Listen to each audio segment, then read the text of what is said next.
What was your deepest, darkest secret? On that day, I learned my dad's secret. My daddy was part of an anime podcast.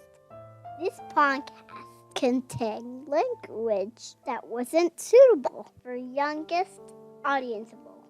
Viewer for question was highly revised.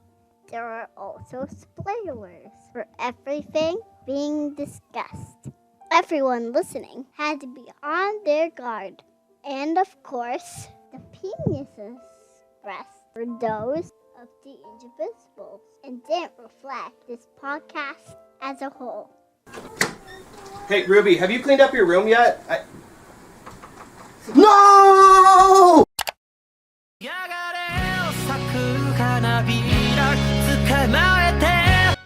Good evening, everybody. Today's meeting is extremely important.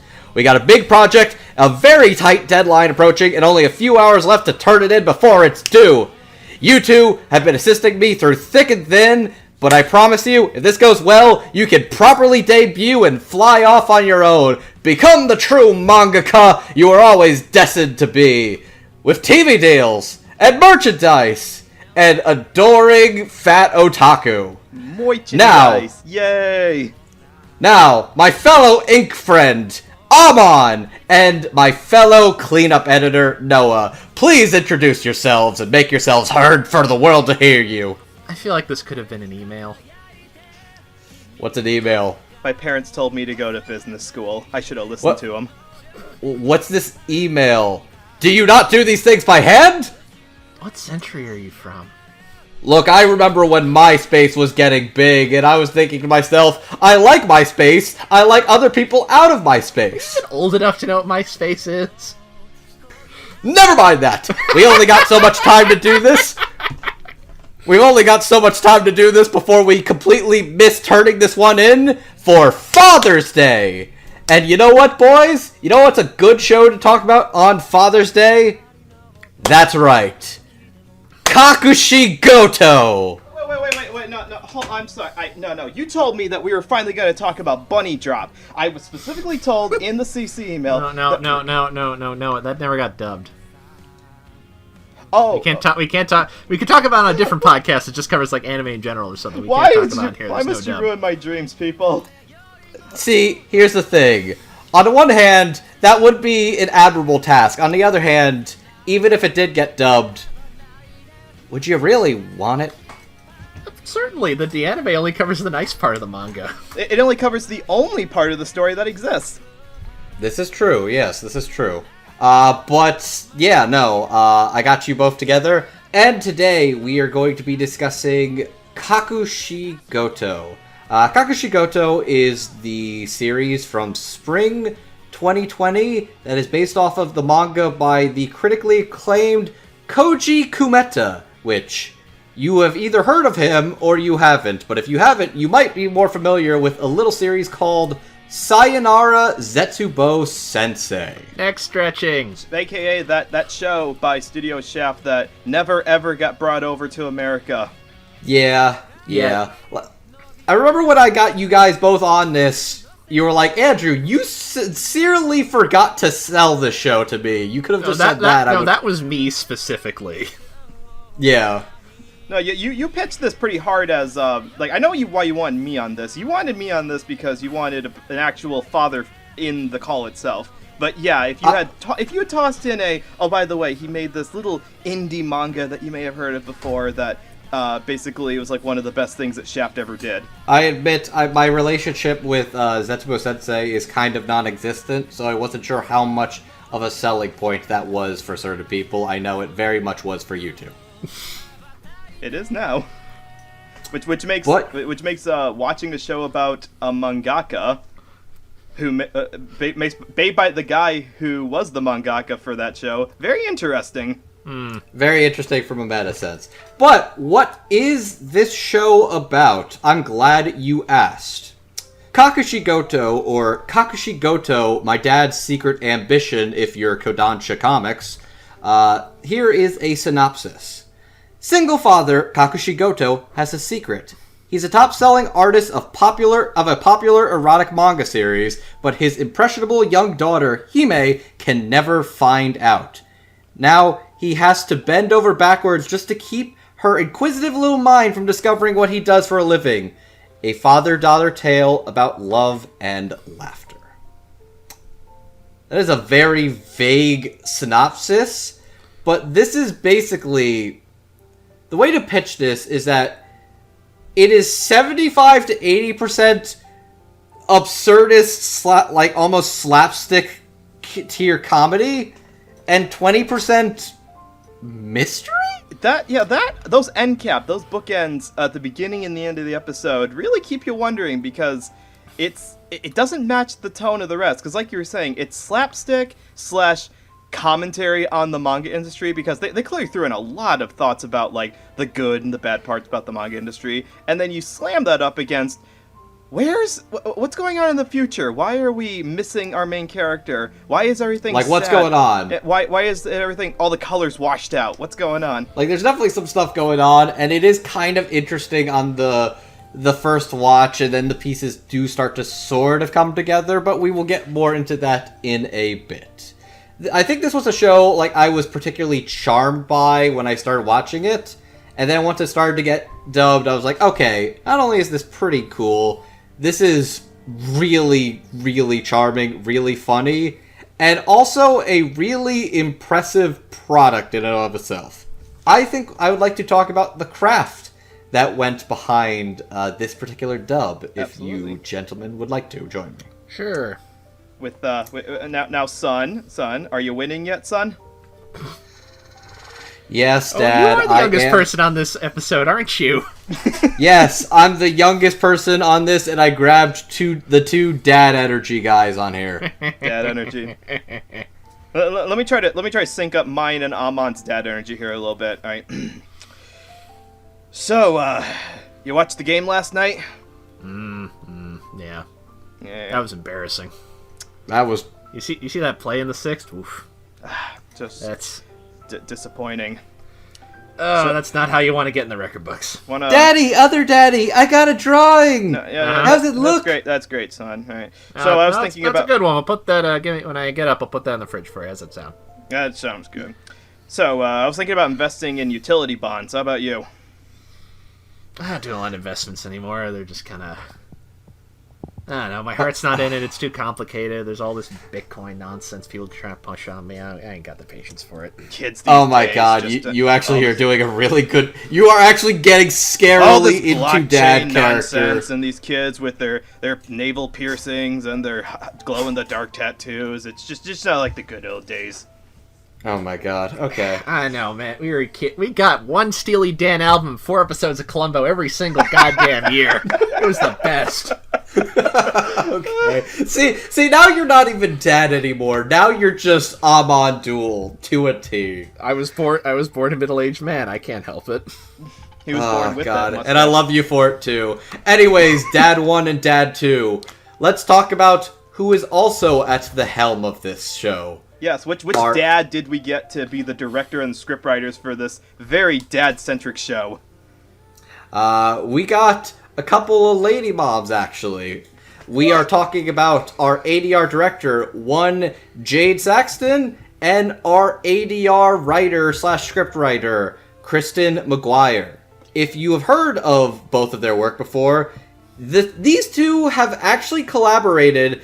Actually, you know what? Since we're going with the theme of like basically like master student and all that, as well as manga author and editor, I figured I would look at a bunch of projects that these two worked on together exclusively. Mm-hmm. Both Jade and Kristen have directed and written for shows such as The Helpful Fox Senko-san, Magical Girl Raising Project, Nekopara, High School DxD Hero, and Interviews with Monster Girls. Some of those series make sense in the context of this. Some of them do not. Yeah, that second to last one there doesn't match the theme of the rest. I was just picking something that my theme was very much I wanted shows that these two did together, That's and these fair. were like some of the most memorable ones I got. But no, you got like the Sweet Fox show, and you got like the adorable Interviews with Monster Girls show, and then you've got High School DxD. One of these things is not like the other. You've also got the kind of horny, but not as horny as the visual novel Cat Girl show, as well as Magical Girl Raising Project, where nothing goes wrong. That was sarcasm, ladies and gentlemen. Oh, really? You think? Just sorry. like- I know you guys are getting in your dad mode. I'm getting in my cranky manga author mode. I've even got my little butt pillow here all ready to go. Quick, throw it in the river and save that drowning man. Oh god, no. That would be terrible. Though I was curious, like when I heard this was getting a dub, I heard people were like, "Man, how the hell are they going to localize, adapt, and translate this?" Because I've been told that Sayonara Zetsubo Sensei as a series is particularly dense as fuck. It is untranslatable to the point that when it was Sayonara Zetsubo Sensei was originally going to be brought over sub only by Media Blasters back in like the early 2010s. Then Media Blasters kind of fizzled out, and that never happened.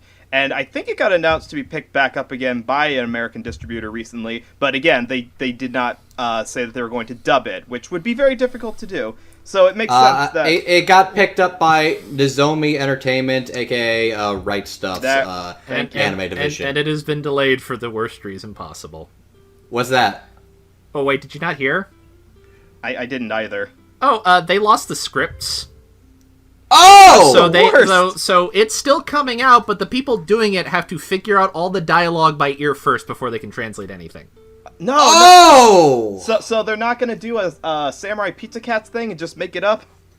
What, for the subtitles? I doubt that. For the subtitles. Oh. That's rough. As far as I know, the reason it's not come out yet is because they have to figure out what they have to make it their own script, basically, because I guess Shaft lost it? They don't have it anymore. He's just trying to make himself taller. Yeah, basically. Jesus Christ. Okay, wow. My condolences to whoever has to translate the entirety of Sayonara Zetsubo Sensei from ear. And it's a 3-season show. Yeah. My god. Thankfully, this one is not 3 seasons. Nope. And while it's not Zetsubo Sensei like dense, this series is a comedy. And you know what comedies sometimes have? Jokes? Puns! Wordplay. And like Japanese translated puns. Yeah. Those could be hard. Especially when they're coming so fast and quick like this. This is a very Japanese show. Not just in the puns, but also the style of comedy. The Japanese comedies that get really popular tend to be the ones that are very rapid, very, like, punchline, payoff, and then over-the-top reaction by the side characters, and that's the whole joke. Rinse, repeat, over and over again. And we get a lot of that in this show, too. So I can agree that if I didn't know that this already was dubbed, I would be like, how are they going to do that well? But I'll go ahead and jump into it and say, better than I think anyone expected. Oh, absolutely. Like, this is actually a really competent and, like, really funny dub. And there's, like, even a couple of the scenes, like, they throw their own word plays in that actually make a lot of sense and really work a lot into the context. I think one of the ones that still sticks with me, when their teacher, Ichiko, has her giant little grabby claw, which I don't know why she has a grabby claw, but it's funny every time.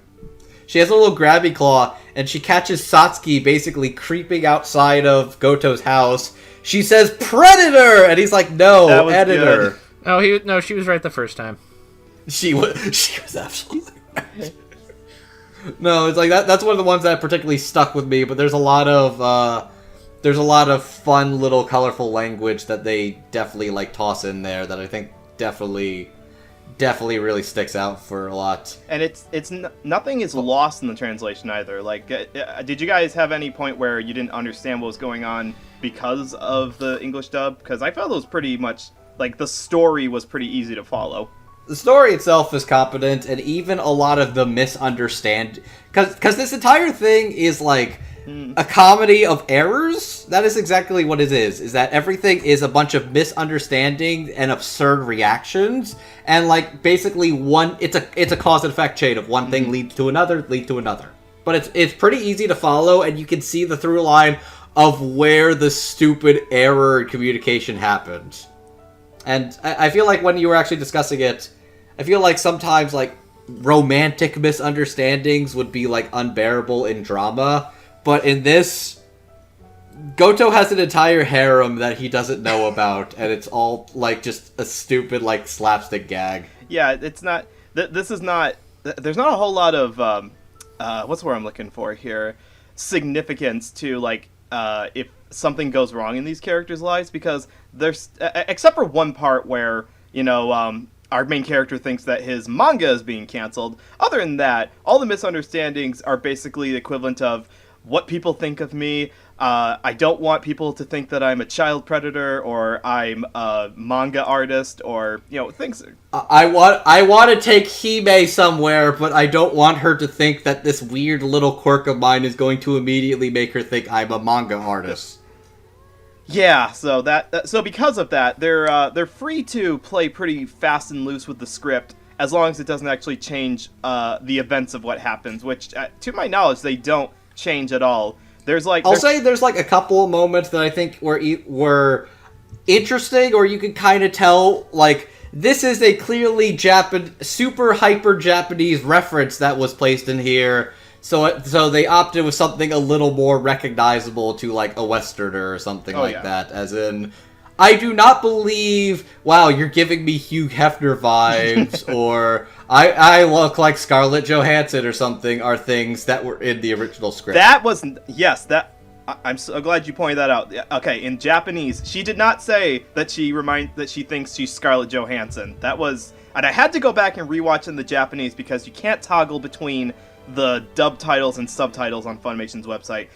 She was referencing the actress Satomi Ishihara, who, if you've been watching modern Godzilla movies recently, you would know as the actress who played Kaori Ann Patterson in the Shin Godzilla movie.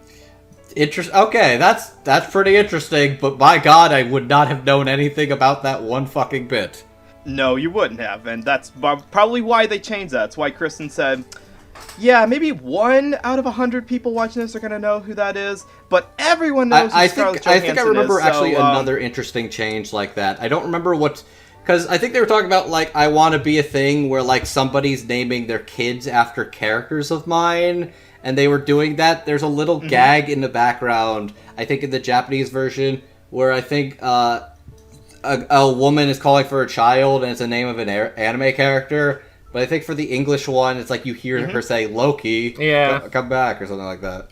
But that one doesn't quite work as well, I'd say. But it's the kind of thing where it's like, you took your shot, and I could at least sort of buy it. Especially in a post-MCU era, where it's like, oh yeah, no, there's people that want to fuck Loki something fierce. I went to school with all the thirsty Loki fuckers. Whoa, that's more... And you had a very rough upbringing, clearly. We did not need to know that. No, I was in a circle of Italian Homestuck fans. You poor bastard. Don't talk to me! Don't you dare talk to me about having it rough. Did you just like throw darts at a board filled with random words? It's that we now know the exact years that he was in high school for. That's what we know. That's very specific to a time and place. Yeah. Oh. Yes. Now you know a little about myself. Actually, if I was to make one more sort of interesting quirk, because I think the script is really funny, really punchy, really entertaining. And I think for, like, the entirety of the show, everything that needed to be properly translated, understandable, localized, and, like, made comprehensible really was. It's really entertaining, it's really funny. There's one thing I at least wanted to acknowledge, just because you were talking to me about it, and you're like, this part is basically untranslatable. I'm impressed that they even got it, like, as comprehensible as they did. Which was the naming of Roku. Mm-hmm. Yeah, so in the show, Roku is the name of the dog, and they spend like a whole episode and a half trying to figure out what to name him because they can't settle on a name. Hime can't decide on one. It's not until she goes into the registration office where you're supposed to register your dog's name that she kind of mishears the receptionist saying the words of, like, register here, and in Japanese it made more sense because those syllables sounded close to the two syllables roku. And they just kept the word Roku in the dub as well. Like, and I'm glad, because I'm glad they didn't try to change that to some equally syllabic but entirely different name, because, you know, Roku's a cute name. It's an adorable name. It's also a very useful device that I watch a lot in bed. That is probably where a lot of people heard it as well. And Amon, I think you actually found out more about not just the significance of the name, but the background for why he's named that too, yes, right? Let me find that. Give me a second. I'll give you 6 seconds. So, alright, the dog is named Roku. For those of you at home, Roku is the Japanese word for 6. That's what that is. And this itself is it's basically a reference to a very old manga about what I'm assuming is like some kids and their dog, done by a guy named Tetsuya Chiba, who I assume for a good chunk of his life was the artist on Tomorrow's Joe, like the manga version. Obviously, this is from like 1962, so obviously this is not a joke Americans will get. Unless they are Americans who were in Japan in 1962, which do exist. But I don't even think most people who are watching / reading Kakushigoto in Japan are that familiar with 1962. I don't know. He put the joke in there. Clearly, he gets it. At least one person gets it. The guy who wrote it. Well, I mean, think back, Andrew. Think of like the references to if someone put in a Gilligan's Island reference to something, another media thing that was made in the 60s, you'd still get that, wouldn't you? Not really, actually. Oh my god, how young are you? Andrew's part of the generation that didn't have TV Land and Nick at Night growing up. It's very sad. Oh my god! I did have some Nick at Night, and I did have some TV Land, but my dad wasn't like the biggest Gilligan's Island fan himself growing up. I see. I think I think they were a lot more into God, why am I blanking on her name? What was the whole thing with the famous, like, my mom loved I Love Lucy, and my dad, I think, was really into the Honeymooners? No, not Honeymooners. What's the show with the famous scene about the clown that dies? What? The Jerry Lewis movie? No, it's just like a whole thing where it's like a clown that is like killed, and it's like a woman who works at like a news station or something. Mary Tyler Moore. Thank you, Christ. Oh God. The dead clown threw me for a loop, but okay, Chuckles. Everyone knows Mary Tyler Moore. Throw the hat in the air. This is an interesting conversation, but yeah. So the point is that that whole point of the dog's name would be untranslatable as both a reference and the actual terminology in Japanese. So it's just kind of a leap of faith that the audience listens to Hime misunderstand the receptionist and be like, yeah, Roku, that's a good name. And we're like, okay. But yeah, no, I think this is a really impressive production all around, because this is clearly tricky material, and I feel like Kristen does a really fantastic job with what she's working with, as far as like making it comprehensible as well as making it really funny and entertaining. And you know what else is really funny? The goddamn deliveries that are given. I think Jade's comedic timing and like execution with some of these jokes is really sold by the deliveries. Like, I adore a couple of the people in the core cast, because this is a relatively, it's sort of ensemble, but most everybody's kind of like incidental in and outs. You've got like a core crew, which is his manga editors, Kakushigoto and Hime. Which I think you've got a lot of really good comedic timing and chops from some of these people. Even some good dramatic ones when it does call to be dramatic, and I think Jade does a pretty stellar job at that. See, I have to wonder, because pretty much everyone who we're going to talk about in the cast has been doing this for quite a while and has a good number of comedic roles under their belt. How much of it was like very strict direction by Jade, or like very specific inflections that she told to give them, and how much was, okay guys, here's the microphone, here's the line, here's the animation, just freestyle, try to match those lip flaps, and have fun doing it. Yes. I don't think... Yes. Yeah, okay, let's just go with yes. I mean, look, I feel like enough of the people in here are seasoned enough that even if it's not quite like one extreme or the other, there's a certain level of like, I'm casting this person because I believe they will do a good job. And they do not need me to micromanage everything, even if I give them direction. See, I'll at least argue benefit of the doubt, where I feel like there's a couple of like known names who are like veterans at this point, but there's also equally as many people in this cast who at the time / now are still relatively new, fresh baby faces. And I think seeing some of them get to really tackle like some interesting comedic, dramatic moments is really impressive and admirable. One in particular that just like blew me away completely and is part of the reason I really wanted to do an episode on this dub outright. Oh yeah. But Jade and Kristen are a very reliable, very dependable tag team. I think they are they are good for each other as a partnership, not unlike... Okay, I was gonna say not unlike... No, not like that of Goto and Satsuki. Goto and Satsuki are like that is the original odd couple. Ugh. They could be in a 60s television sitcom. God. Oh, God. Yeah, no. It's like...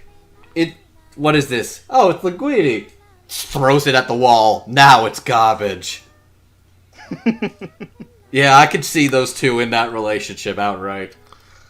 Kakushi's misery is our entertainment. Well, yes. That's the show, isn't it?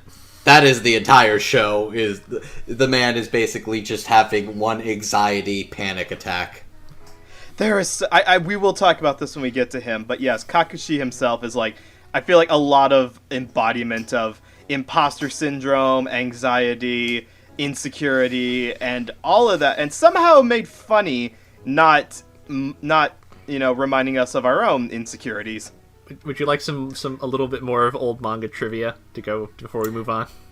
Before we move on, yes, please. Yes. I would love some old manga trivia. In the show, the series he's working on for most of it is a dumb gag comic called Kaze no Tights.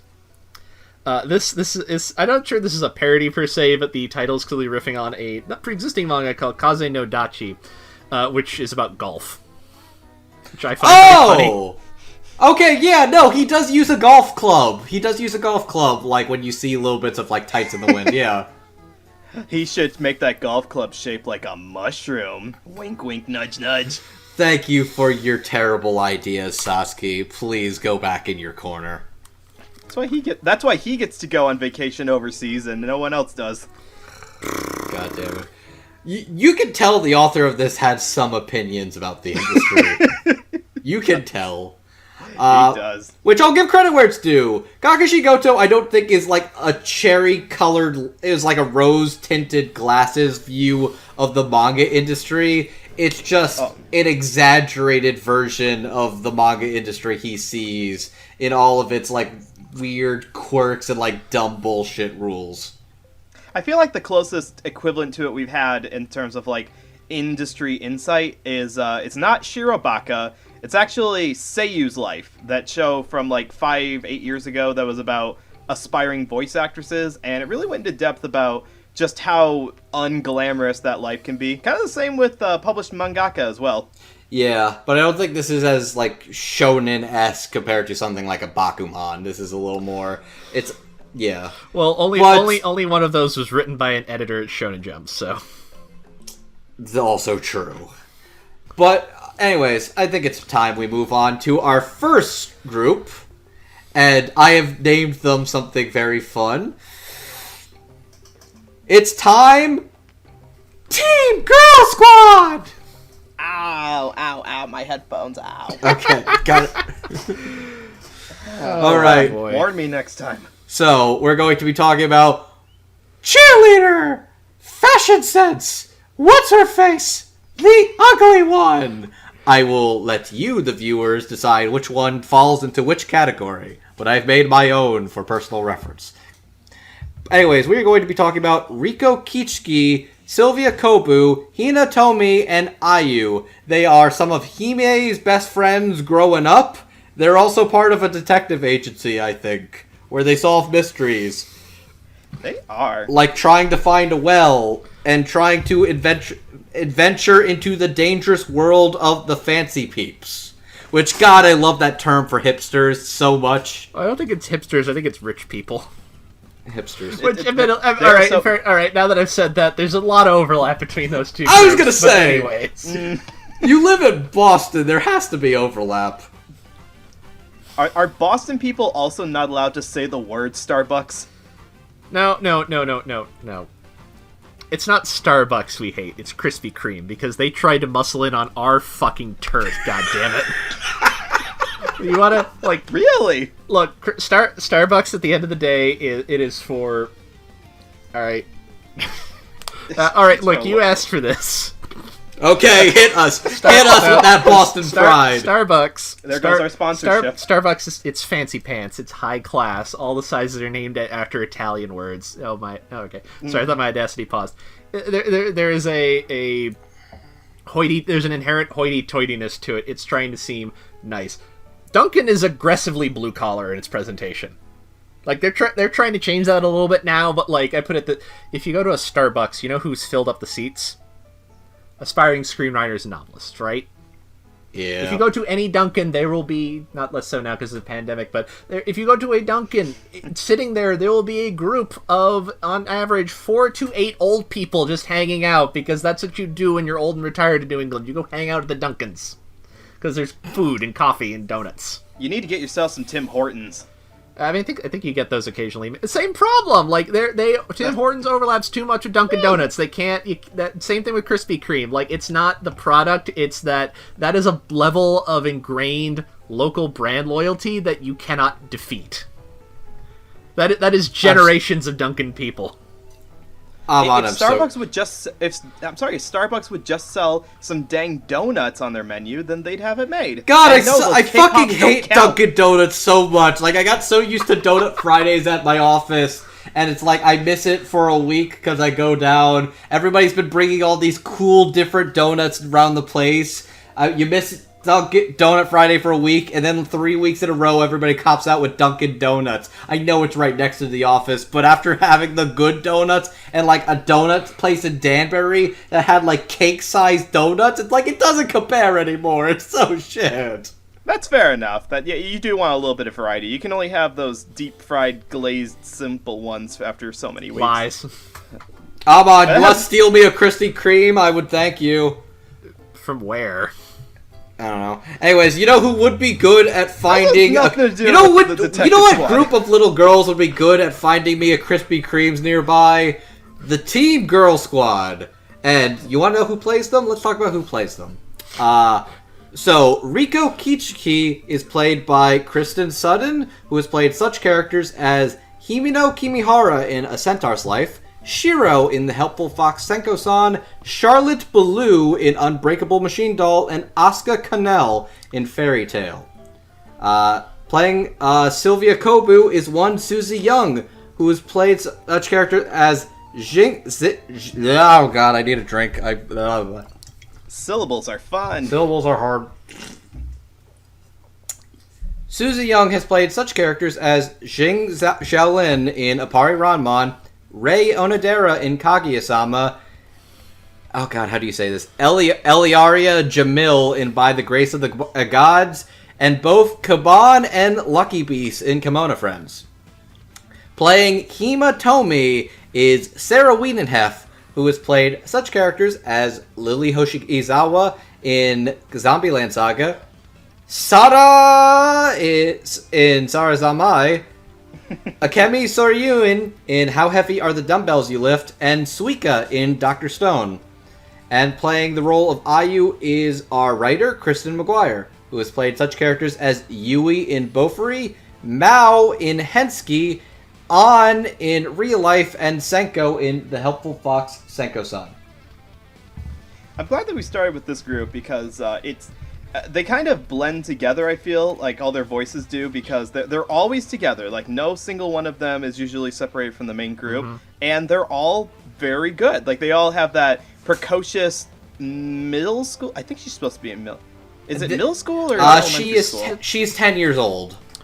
Okay, so on the cusp of entering middle school. She might be like 5th, 6th grade. Right. So yeah, so their precociousness from these actresses is all pretty uniform, except for IU, because IU is the newbie of the group, and so Kristen gives her a distinctively meeker, more sweet-sounding voice to start with. So the only one that I could really pick out, admittedly, was Hina, because Sarah Wiedenhef's voice is just really distinct and really easy to pick out. And for some reason, I don't know if this was uniform or if it was just in the episodes that I noticed her in, but it sounded like she was speaking very quickly.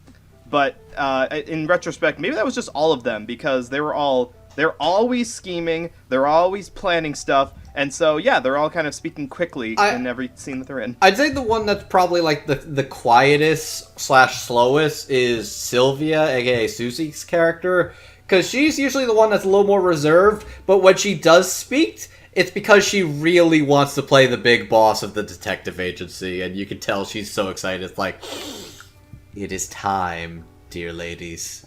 It's like you can see like her little childlike brain. It's like she's just a usual like little girl, and now she's just like, time to get to work. Like you can tell she takes detective work very seriously. Somebody wants to take a break. It's like, no, we said we'd find this thing or their money back, and I am not giving back that 500 yen. I need it for candy. It's a bunch of miniature Zenigatas in training. And that's terrifying. So if oh god, yeah, if you're talking about mini Zenigatas, then we're just teaching this girl to chase after a man she'll never have. Okay, look. How much he suppresses it. Look, we're at this point where like, is Zenigata the most popular ship with Lupin at this point? Oh heck yeah. Like to the extent that scene in the movie Castle of Cagliostro where he grabs Lupin by the collar and he's like, his face is like this close to him, and all the girls were like, yes, finally, now kiss him already. Like in part five, like somebody straight up is just like, are you two dating? Yep. And it's just like, okay, at this point they know, and it's like, I think even they're not sure if they're an item or not. They're just kind of like, when he's in town, do it for a quickie, you know. Yeah, no, like Jigen's a bro, but probably doesn't swing that way. Yeah. I'd say Goemon is probably fully on the A spectrum, but Zenigata, he's chasing after Lupin in the morning, not because he wants to catch him, but he's telling him he needs to get tested the next morning. You know, this is all reminding me what an incredible shame it is that we're probably never going to get a From Eroica with Love anime, because that shit would make the entire world would explode. It would be kind of fun to watch. What the? Okay, we're talking about these little girls. You started it, buddy. Don't look at us. No, don't tell me these little girls aren't reading the /fic and not going like, yeah, something's awakening. Okay, at least one of these girls is growing up and looking at the hardcore, like, doujins of guy-on-guy stuff. It's probably Sarah's character. I mean, what kind of girls are, like, so into their teacher's love life that they have to stalk her to find out, you know, who her potential boyfriend is? Nosy ones. Which is why they have a detective agency. They're little gossips. They're excited to learn about this stuff. I guess. But yeah, I like Kristen. I like Kurt. Oh god, there's two Kristens. I like both Kristens. I like Sarah and I like Susie. They're all great. They're all funny. They all have great chemistry and bounce off one another, and they're a ton of fun. Yeah, that's the most important thing, is the chemistry that they have. It's like, no one dominates the group, really, and that's good, because they work as a very good trio. Yeah, like I said, IU kind of shows up later, and I think there's maybe even one more, but I don't have her credited, even though I think I know who it is. I'm not going to make an ass of myself and say who it is without knowing. Because right now we are still working off of the what we know of the simuldub, even though a home video release will be releasing by, like, the end of August. Mm-hmm. But there's still enough to cover an episode and talk about these people. So I think we're all in agreement that they're all very fun, very entertaining, and work off each other well. They are quite delightful, yes. I just love the entire Fancy Peep saga. Well, I think my favorite part is just at the end. Hime is like, wait, isn't this a Starbucks? And just gets dragged off anyways. Like, I like the fact that she is just the most sensible one. She's like, guys, I think this is just a thing. I think this is just the coffee store. I mean, they're not wrong about the assessment that this is where magical brews are brewed up and people speak in weird tongues. Like, that's not inaccurate. It's like, I feel like this group of characters has an entire Mitsuboshi Colors-esque spin-off waiting them. Oh, absolutely. God, that's a show for another day. But by God, anyways, we're all in agreement. They're all fun, cute. Yes. Give them the spin-off, absolutely. Alright, so, if we're talking about running gags, let's talk about another fun, ongoing little gag. That is the lovely ladies of Kakushigoto, aka the harem he doesn't know he has. Here's the thing about Kakushigoto, is that the man is a mangaka, he's a father, but the thing that he doesn't understand is that he is totally suave as fuck and a total heartthrob. Like, literally the entire thing is like, I wonder if Hime needs a mother, and like every lady in like a 10-mile radius is like, okay, all right, no, I'm gonna argue with there. Okay, you ever seen the movie Sleepless in Seattle? I have, actually. Okay, you know how everyone, like, okay, Tom Hanks loses a wife, goes on radio, and all of a sudden there's like thousands of single women who are like, you know, like, I want to be your special someone. It's not so much, and they point this out in the movie, it's not so much that he's the suavest person ever, although Tom Hanks is. It's that there are a lot of desperate single women out there, and Kakushigoto just happens to surround himself with a lot of desperate single women. Okay, yeah. Anyways, so, starting us off, we will be discussing Nadila, who is an Indonesian-made housekeeper, who is literally just introduced into the story, I think, as a punchline, and then she just stays for the rest of the show. So good for Nadila. She's not actually interested in it, she's just paid to watch after Hime. Yeah, she's you put her under the lovely ladies group. She's the only one who doesn't really seem to show a romantic interest. Their relationship is strictly professional. But he is paying her money for goods and services. I mean, she's not a part of his. He's just the object of Satsuki's affection because he's a lunatic. He's such a lunatic. But we can also talk about Kumi Joro, who is a flower girl who gives him flowers, and then he gives her the flowers that she just gave him, and then she's like, oh! And then there's Shikoshi, who is teaching a cooking class, and then eventually teaches him how to make fried chicken for Hime's birthday, because apparently fried chicken is really big for birthdays in Japan. Was she also the one who was teaching the drawing class? No, that is actually Naru Senda, who is the high school idol girl. Great segue. Thank you for that, Noah. Who is a high school teenage girl, befriends Hime because Hime actually watches her sing, becomes her fan, and then she's also like, oh, is he interested in me? And then he's like, no, he's a respectable guy. He's not going for teenagers, but thanks for trying. And then there's the actual best girl of the show, Ichiko Rokujo, who is Hime's teacher. She's got a grabber claw, she is spunky, she's feisty, she's adorable, and she's a cutie. She also actually looks really good with both short hair and long hair. She is best girl. But does she look better in the tracksuit or the summer dress?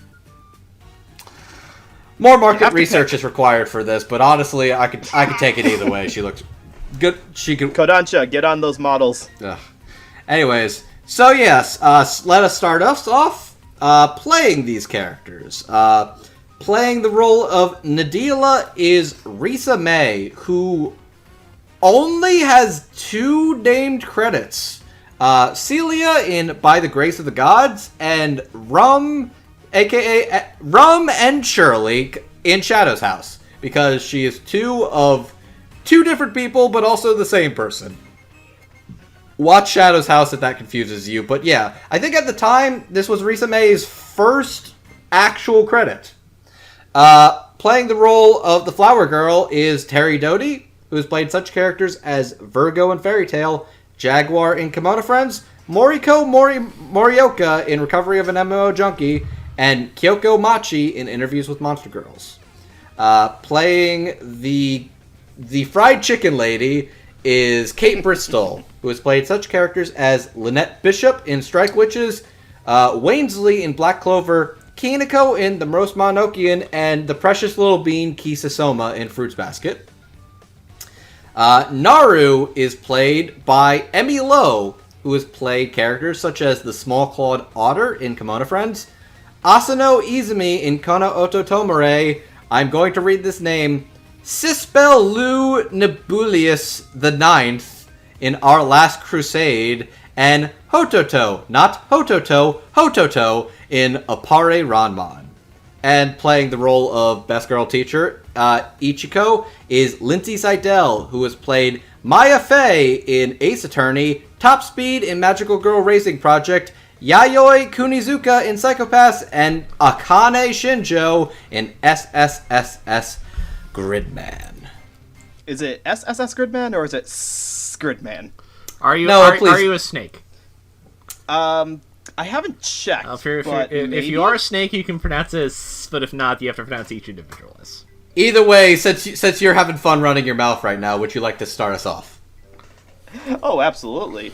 Because this is a group that does pad out the cast a little bit, and it's true that the next group we're going to get to is the ones who have more of the screen time. But it's kind of nice to show that Kakushigoto has a life outside of the work and the family, and that's where all these characters come in. All of them want to be family.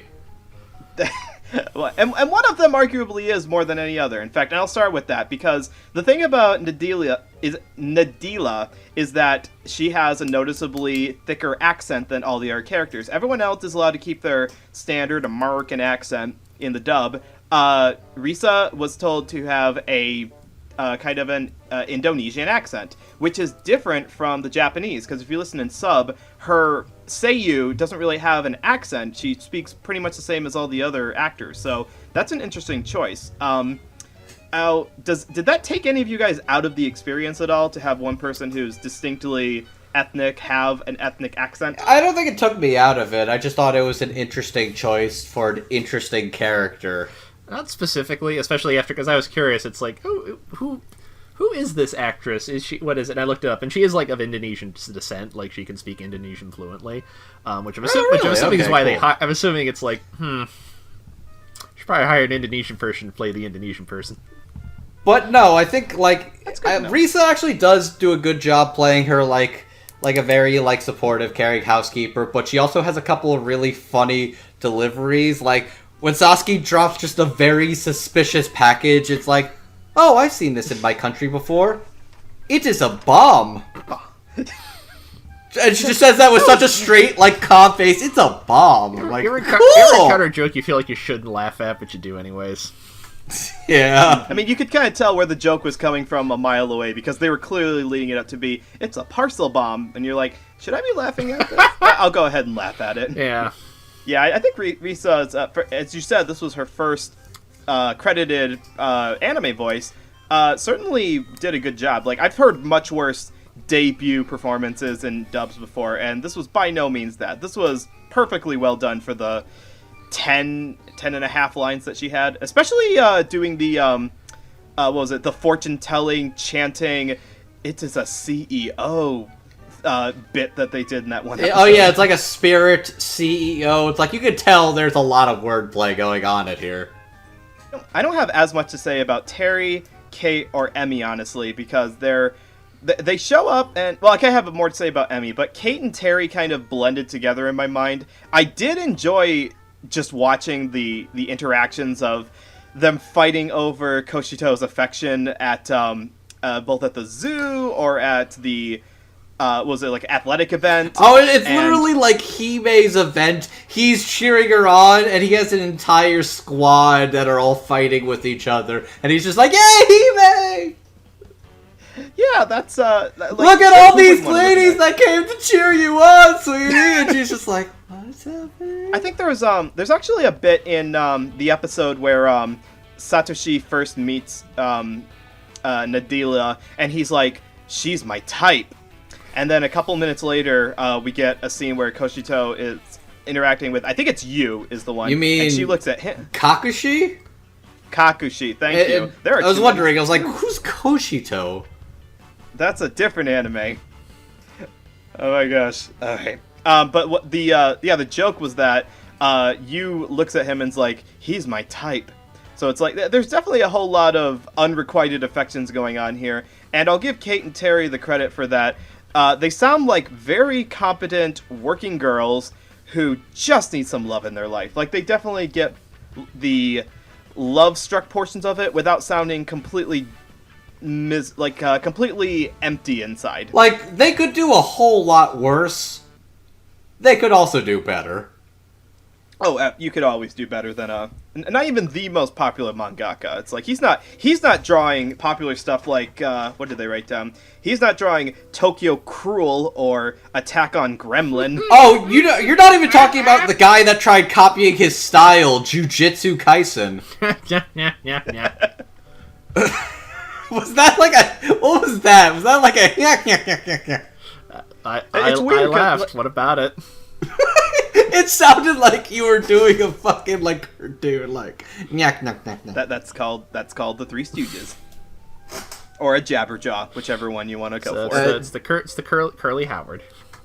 Yeah. Either way, it was great. Anyways, continue. Yeah, Lindsay definitely gets the most fun.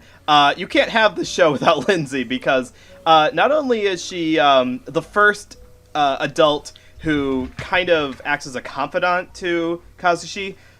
She's also consistently, like, kind of a voice of advice. Like, they have every episode there's a scene sitting on the park bench, the two of them talking, he's in his, like, heavy coat jacket so you can't see his manga cosplay, she's in her tracksuit, which I love, by the way, and, yeah, she gets a whole lot of, good interactions with him, especially because she has kind of two voices. Lindsay has this mature and kindly teacher voice when she's in teacher mode, but she gets a lot geekier when she's kind of freaking out about you don't remember what their face looked like? Oh god. That was such a good little bit. It's like, I did it with them once.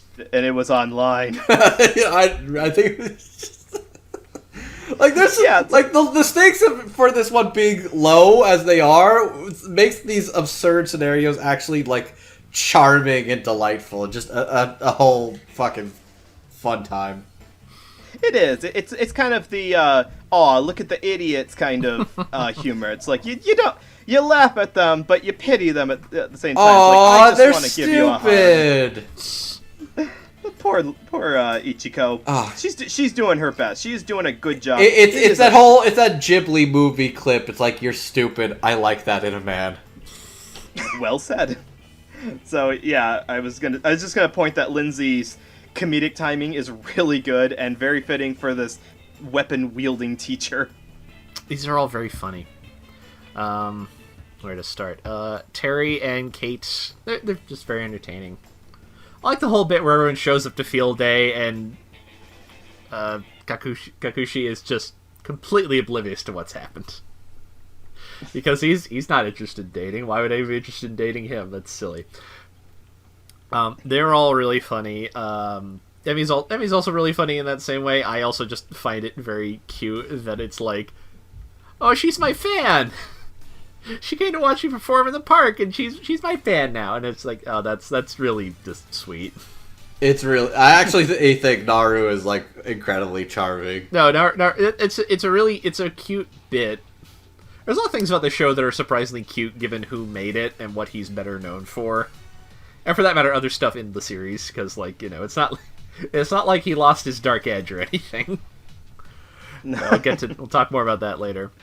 Mm-hmm. No, she's really funny. I like Risa a lot just because I think she gets a lot of good one-liners. I think. I also just like that the character, I feel like they decided to give her that accent, but they didn't make that part of the punchline. It's just no, Japanese isn't her first language. She still speaks it competently, but it's not.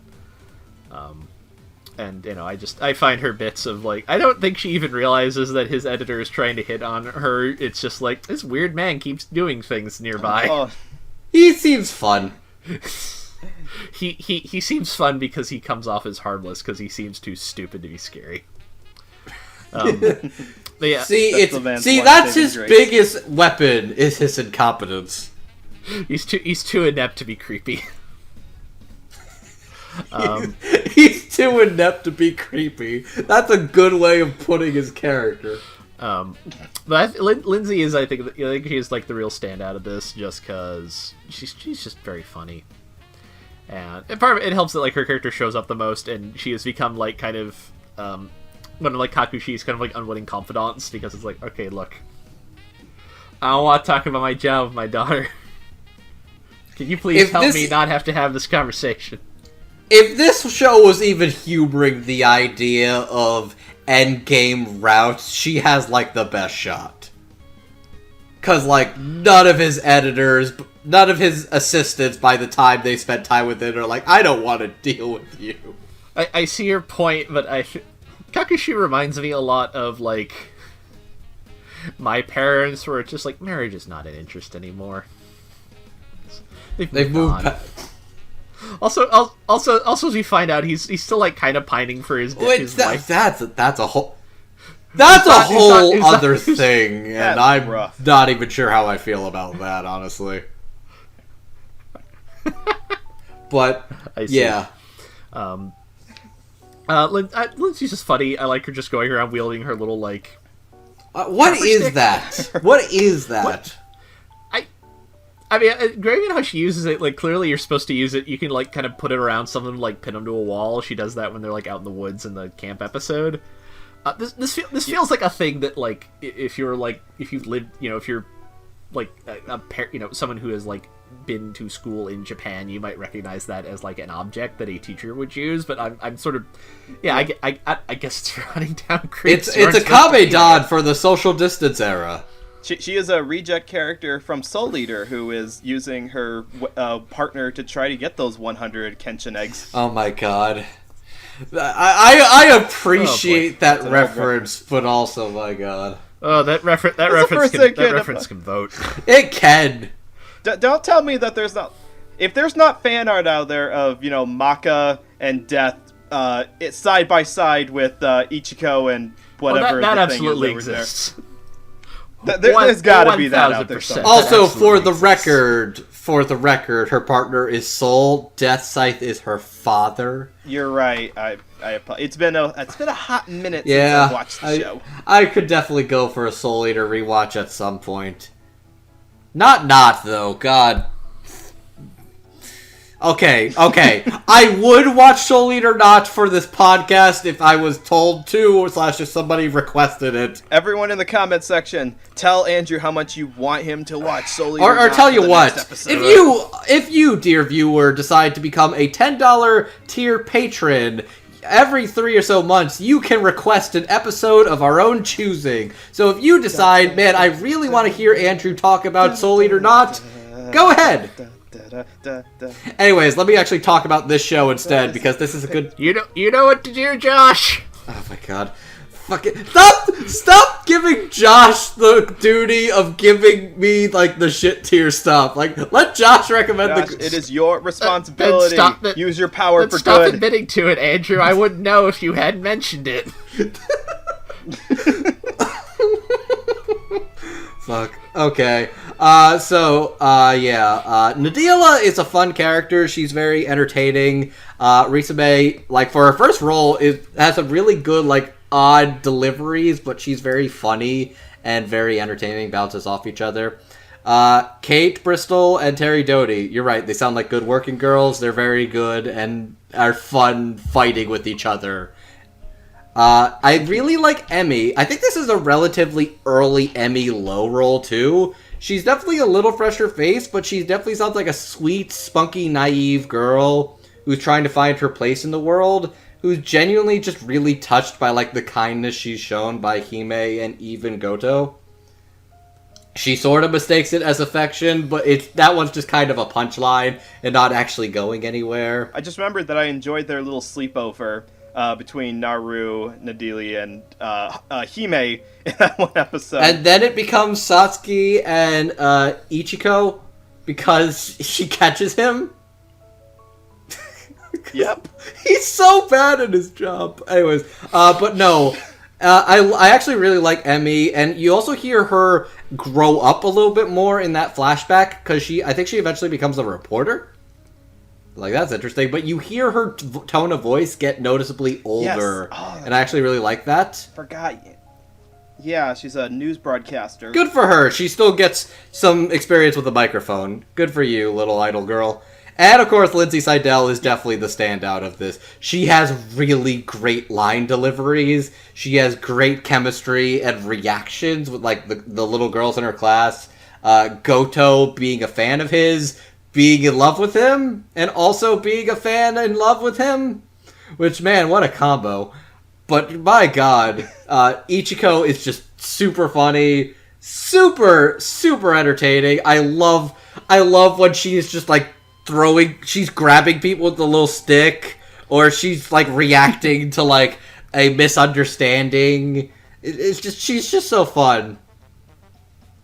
Also, you're right, maybe, like, short hair tracksuit is better. I think she's really pretty with the sundress and the long hair, but you're right, there's just some character about the short hair and the tracksuit. She is working it extra hard. Like, I know that Japanese teachers are free to pick their own outfits, unlike the students who, have to wear the uniforms. So she could have picked anything she wanted to, and the fact that she went with that is just like, now that I think about it, she does have a very Chie from Persona 4 vibe when she's like in the tracksuit. She's got a very Chie vibe. I could see her saying Fistake. I know somebody's gonna get that. Anyways, I think Lindsay is definitely the standout here. She's really funny, really entertaining, this whole group is pretty entertaining. Let's now talk about. Actually, you know what? Ichiko Rokujo. She is a teacher. She's watching after a bunch of young, impressionable minds. She's doing her best, and she is not paid enough for this shit. Let's talk about people who really aren't paid enough for this bullshit. Let's talk about his manga assistants. AKA, give these fucking guys and gals a raise. We will be talking about Kakurukeshi. He is the relative newbie. He erases things, and everybody thinks that he only erases things. Aogushiji and Ami Kawaii, they're a little more veterans, they're a little more experienced, but they have not yet made their debut. But they are integral for Goto's manga series. These are real. These are real major players in the series. We got to keep Kakuro on the staff because we haven't switched over to digital yet. Everything's still got to be analog, so you gotta erase those lines by hand. Oh, they were talking about like going digital for a second, then they were talking about his job being obsolete, and he starts crying. He's like, oh, I love his assistants so much. They are just a great squad ensemble. They are just very entertaining. I love all of them. Bless them. Would you like to talk about who plays them? Yes, please. Playing the role of Kakeru is Kevin Tsuwell, who, if I'm remembering correctly, I think when he was first cast in Kakushigoto, this was his very first named anime role. Really? Yes, but since Kakushigoto, he has played such characters as Poseidon in Sleepy Princess in the Demon Castle, Onima in My Hero Academia Season 5, Fujikawa in Budokan, and Mio in Megalobox 2 Nomad. I gotta catch up on that second season. Oh my god, you do. It's crazy. It's great. I love it. Playing the role of Aogushiji is one Chris George, who has played such characters as Donatello in Decadence, the Lion in Africa Salaryman, Robbie Yarge, how do you say it? Robbie Yarge in Robihachi, and Tetsuo Takahashi in Interviews with Monster Girls. Amon, I figured you would appreciate the Robihachi reference. Oh yeah.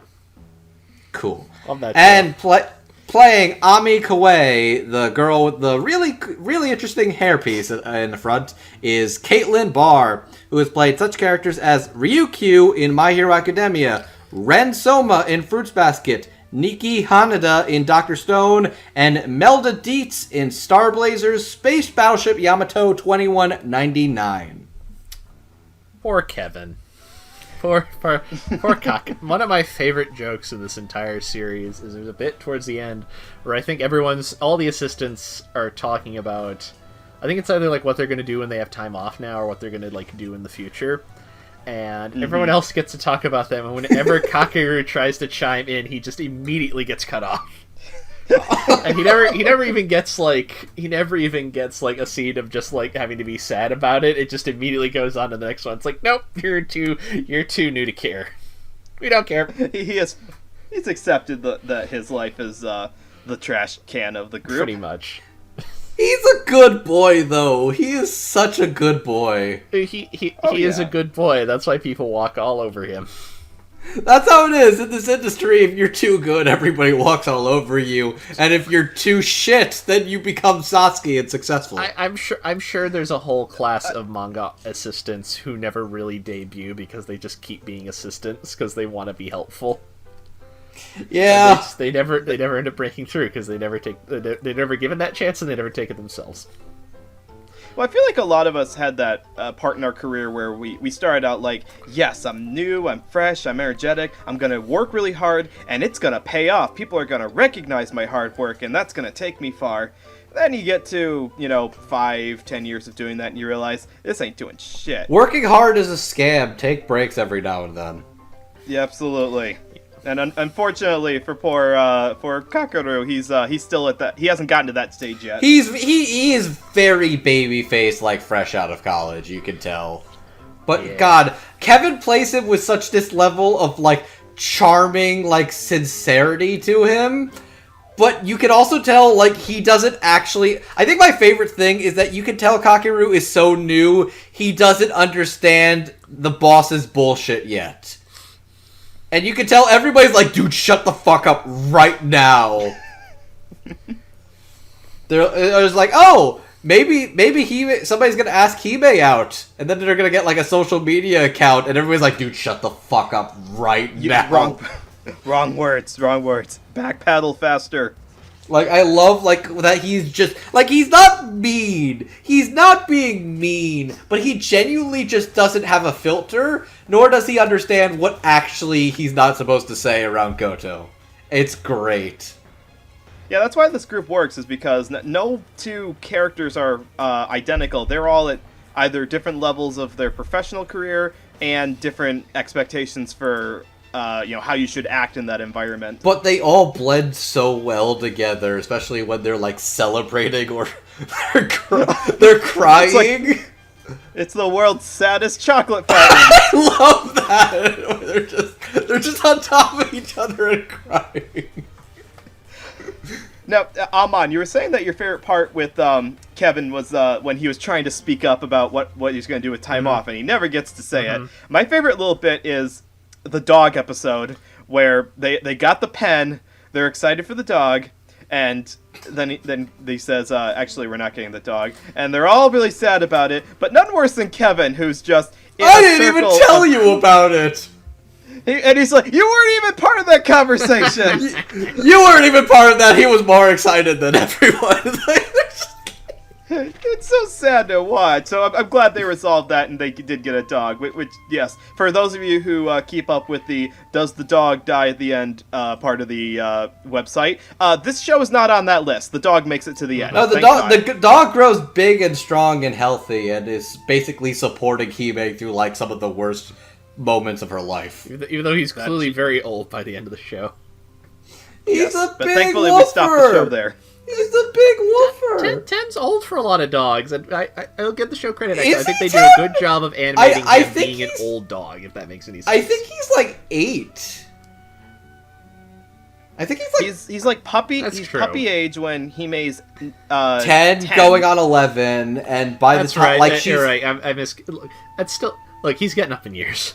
This is true. He ain't I no think, spring chicken no more. That's my point. Yeah, he's definitely like I think 8 by the time 8 or 9 by the time Hime finds out about the shed.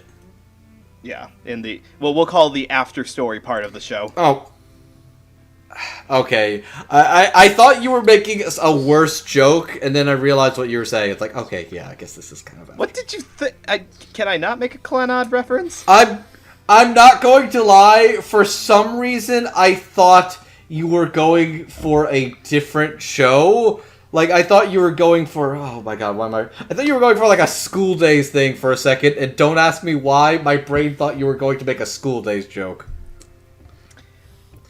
I would never, ever make that connection, and now you're making me sad that there's no dub for that show, because I'd love to talk about it. Andrew, there isn't a single boat in this entire series. What are you talking about?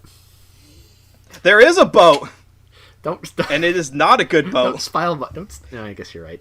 Damn it, joke spoiled. Anyways, the point is that Kevin is a good twink. You know, Kevin is a very good twink voice, and he does his role absolutely very well in this show. Is he? He's more of like a geek. What's the difference between a geek and a twink?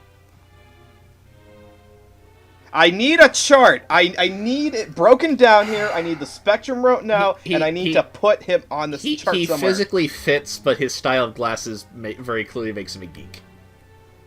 Like, he is... He's too dorky Fair looking. enough. Okay. Twinks can't be dorky I will looking? refer to powers more intelligent than I about the geek twink alliance. Dear, Whatever it is. Dear Megan, how would you describe this character, Sen?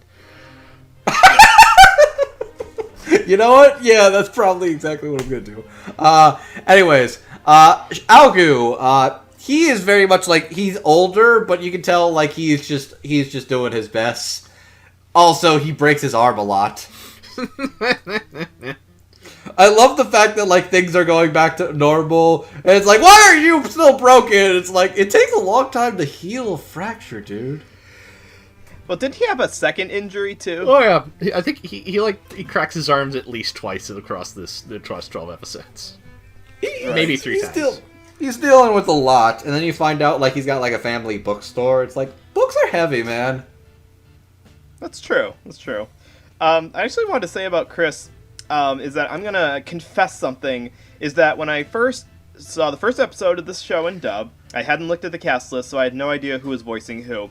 I thought that the voice actor they got for Agu was black. Just because, for some reason, Chris's initial delivery lines were like very deep, very not Chris sound. At least not the way that I've heard Chris speak before. It's like something different from what I've normally heard him with. But after hearing him a little bit further in the show, I was like, okay, so it felt like he kind of settled into not as deep of a voice by the second episode. Because he started out very low at the beginning. That did not go even close to where I thought you were going. I thought you were going to say, oh, he kind of sounds like Tyson Reinhardt, which it's like, I've made that mistake before. I was not expecting that to go in the direction where it actually went. I felt like my nostrils flare up like I just ate some fucking wasabi. Holy shit, wow. Dude. But he did a good job. He did, but what the Woo! Okay. I mean, I want to give a really good credit to Chris, actually, is that he uses, like, his lower pitch for really funny reason for really funny lines a couple of times. There's that bit in the show where Kakushi is told to do the judging of the new mangaka submissions, and Kakushi's like, I'll never do that. And then he changes his mind later and it's like, I'll do it. And then Chris has this really funny delivery where he's like, but you said there was no way you'd do it. Oh yeah, that was great. Also, like, there's a couple of, like, really bad, like, Satsuki fuck-ups in the show. There's, like, a sliding scale. I think the worst one, actually, is adding LOL to every comment in the fucking contest. Like, that's pretty bad. Who does that? That's a pretty shitlord one. That's, like, what the actual fuck is wrong with you? Because it was legitimately good criticism. You don't follow that up He with was an trying. LOL. He was being sincere, and then he fits that in, and everybody's like, now everybody thinks I'm a jackass. It's like, yeah. I think my favorite thing, actually pivoting that back to Caitlyn, is like, wow, did he actually write that? And then I love her delivery, actually, of that. It's like, wow, he really is a tool. It's like, yeah. Yeah, I don't think the word tool was in the original, so that's another liberal use of the translation that still fits the point of the line. Actually, yeah. And now let's talk about Caitlyn. I love Caitlyn as this character. She's got, like, this right level of, like, like, she's definitely, like, hardworking, spunky, but also sometimes just too tired for this shit. But she goes along with it anyways. But I love, like, her excitableness, like, when she's just really bouncing off the other characters. She has great chemistry with, like, Rasuna and, like, Aogu and Kakeru. Like, I love this ragtag squad of idiots. Oh, yeah.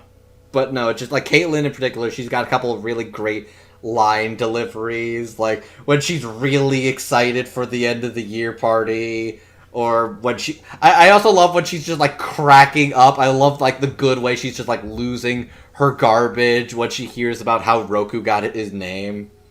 And she's just, like, just losing it in the background. It's like, oh, she sells that so hard. No, Caitlyn is delightful as Ami. Really, really funny performance and deliveries. She can also be scary, too. Yeah, I guess.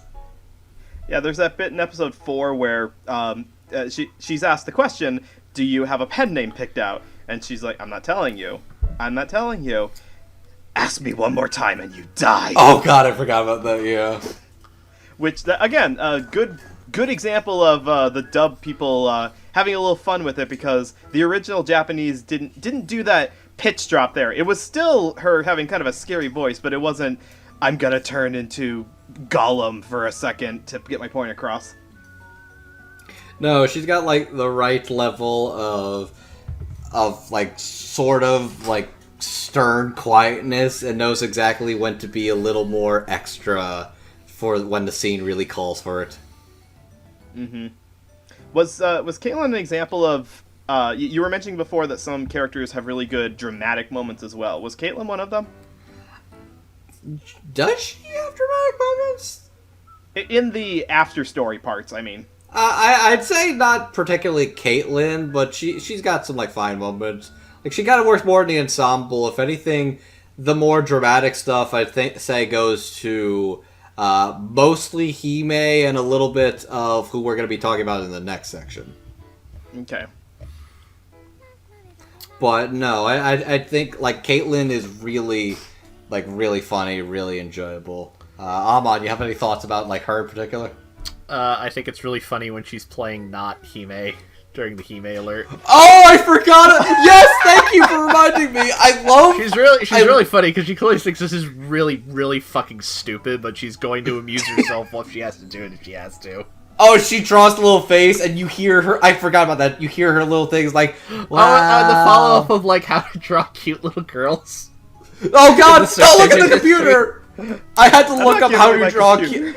I had to look up cute little girls on the computer. It's gonna look really sketch. Was she the one who had the line, I can't believe we were saved by a nudie pic? No, that was Rasuna. Okay. No, I forgot about like when they're doing the Hime drill. She has to look like Hime, and you just hear her in the background. Yay! Woohoo! Oh. Yeah, so fun. I forgot about that actually. No, she's so good at that. Now I remember what my favorite of her deadpan lines was. It was the scene where they're at the job fair, drop your kids off and make them work for money thing, and she has to cover as Hime's sister. She has to pretend to be, I'm her big sister. I'm 15 years old. I forgot. Actually, I didn't forget about it. I'm 15 years old. Also, props to Kakeru for basically creating his own like fantasy waifu as his fake wife. I want my wife to be a stewardess. Why? Shut up. Go with it. We're doing this for a teammate. Oh, I almost forgot. We also get from Kevin. We also get the I can hold my breath for 3 minutes. Oh, now. I love that. In that, like, there's a genuinely really good lesson where it's like if you're reading, if you can't finish reading the page before the end of your breath, you have lost your reader. And the lesson instead is that he decides to trade his lung capacity and is like, I can now hold my breath for 3 minutes. It's like, you got the wrong lesson, my dude. I mean, it's funny because, like, that's the joke. But you're right, that's legitimately good advice. I'd never thought to restrict your manga page exposition to how long it takes to take a breath. That's really interesting. It's the kind of thing where it's like you need new readers. You need them to have attention spans, and like, because a lot of people have ADHD. I speak as somebody who has ADHD, and I have a short attention span sometimes.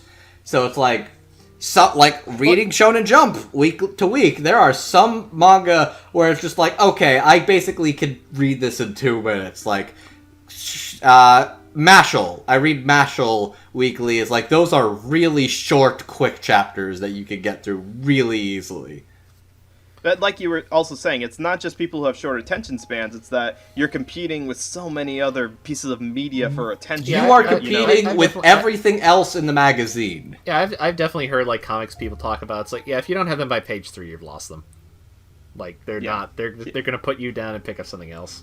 Like, that is the difference between what a good debut and a bad debut is you can put all this thought in world building, but if you're not gonna get to the fucking point, then, like, you've already lost your interesting world if nobody's gonna read it. You have to kill the tomato demon on page 4, or else no one's gonna care.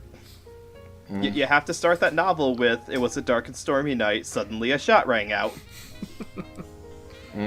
Point is, these are good assistants, and like we said, they cover the gambit of not only being funny, but also different kinds of funny as well. You could tell they really do like Goto, and they do enjoy working with him, but by God, is he a fucking handful. Yeah. Yeah. Oh, my favorite bit with Chris was it, I can't believe you guys had a bathrobe party without me! Oh God, yeah. The whole bathroom party bit is really good. The whole bathrobe party bit is really good regardless, but it's such a good scene and idea. Like, that entire episode's one of my favorites, where it's just like, oh, I always wanted to get my own room. I always wanted to lock him up. Which, you know what? Let's talk about that guy, as well as the one assistant who got her debut and made it big.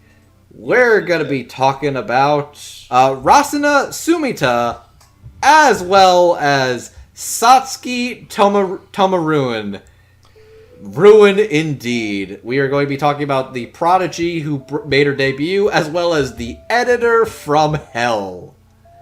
Holy shit, Satsuki. Who I am sure was not a compilation of any real-life editors whatsoever. Oh my God, he must have been. Even if the author did not know a Satsuki, there are stories from his real life that were put into Satsuki, and you can tell. Yeah. Like, there is just a level of like, oh, like, it's taken to the absurd comedic degree, but you can tell, like, there's just, like, some of these things are things he's had conversations with, and it has just, like, pissed him off. So who voices these fine and not so fine characters? Alright, I'm glad you asked. Playing Rasuna is the lovely Tia Ballard, who has played such characters as Kasumi from Bofuri, 02 from Darling in the Franxx, Yu Koito from Bloom Into You, Itsuki Nakano from The Quintuplets, and Ragdoll in My Hero Academia. Playing the role of Satsuki is Aaron Dismuke, who has played such characters as Hanae Ashiya in The Morose Mononokean, Hayashi in Recovery of an MMO Junkie, Kakeru Manabe from Fruits Basket, Leonardo Watch from Blood Blockade Battlefront, and Senku Ishigami from Dr. Stone. Now, watching Aaron Dismuke voice Satsuki, I just gotta say, it's totally fitting if you've seen, like, the thing that reminded me of was the outtakes from the anime Fuka, because, my god, Aaron can be a little... I want to say the nicer words here, but, like, this kind of feels like it fits very, very well with his acting. Not as a person, just, like, he get really, really deep into this character. Like, it's basically, okay, Aaron, you are going to play an actual gremlin / you are going to be that coworker. The exact coworker that you have had, who is, like, not exactly mean to your face, but has a level of passive-aggressive incompetence that drives you up a wall. You know that exact coworker you've wanted to strangle? You're gonna be that guy. Aaron's like, got it. No. They went up to him and had said, alright, Aaron, you're playing the evil inverse version of Senku.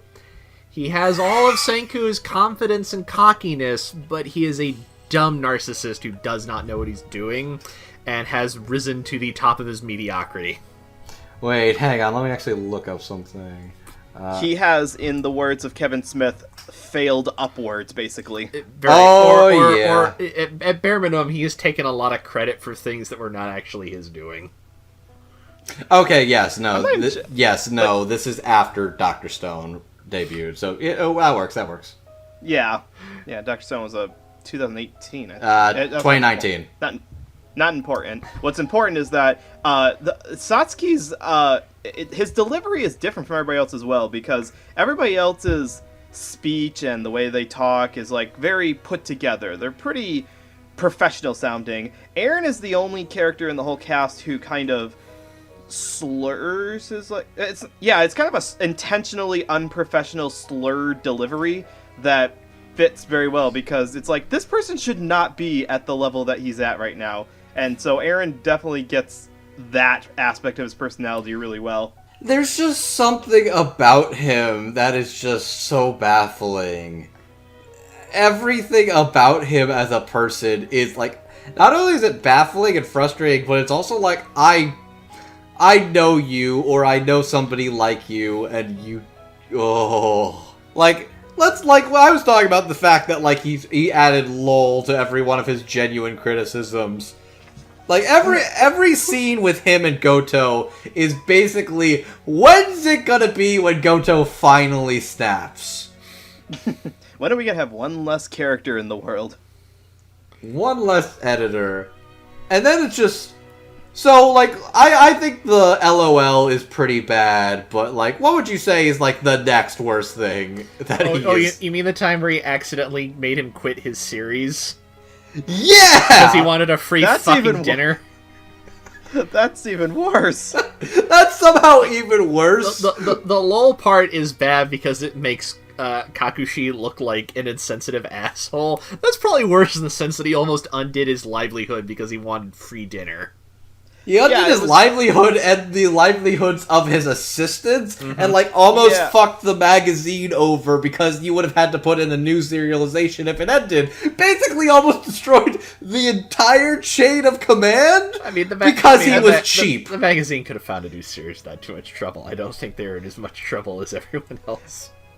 It's true, but he caused, like, an unnecessary amount of headache and, like, extra work. And the worst part is that because the whole team thinks that, well, we're getting canceled, we may as well make this the best couple chapters that we can. They were going all out. Satsuki takes credit for it. He's like, I must be a better editor than I thought I was. Yeah, asshole. And when the ratings start dropping down after it's like, I can't solve everything. Oh god, yeah. I think I forgot what it was. It's like when he's finishing the meal or something, and he's just like, "Wow, I'm like a really good editor. Maybe like the best editor of editors." It's like, oh my god, buddy, shut the fuck up. Listeners at home, in case we have not made it clear, Aaron is beautiful here. Oh, he's perfect. He is. I didn't get it at first, because at first it just seemed like, well, this is typical editor-artist shenanigans. They hate each other and want each other to die. I've seen that a million times. I think it's when he got to almost gets the series canceled for free dinner, was when it's like, oh, he's a monster. I understand now. He is a monster. It's like, that's why I think, like, when the dramatic scenes were happening with him and Ratsuna talking, I don't believe his sincerity. Not because Aaron's doing a bad job, but I don't believe that Satsuki cares this much. Well, in fairness, Aaron is extremely good at delivering absolute insincerity. You know what? Also fair. That is a tone he can deliver with very extreme consistency. He's Where very I will good at that. Where I will give actual credit to the dramatic chops, there's one other. I actually feel Rasuna does a really good job turning on... Rasuna and Tia, by extension, does a really good job delivering the drama / exposition of what's going down and like what Kakushi's deal is. Actually very convincingly. Which, I think rewatching this show again, I came to the revelation... Rasuna is the most well put together of the assistants. She is the most confident. She is the most crafty. She is the most, like, logical. She, of course, was going to be the most successful one to debut out of this batch.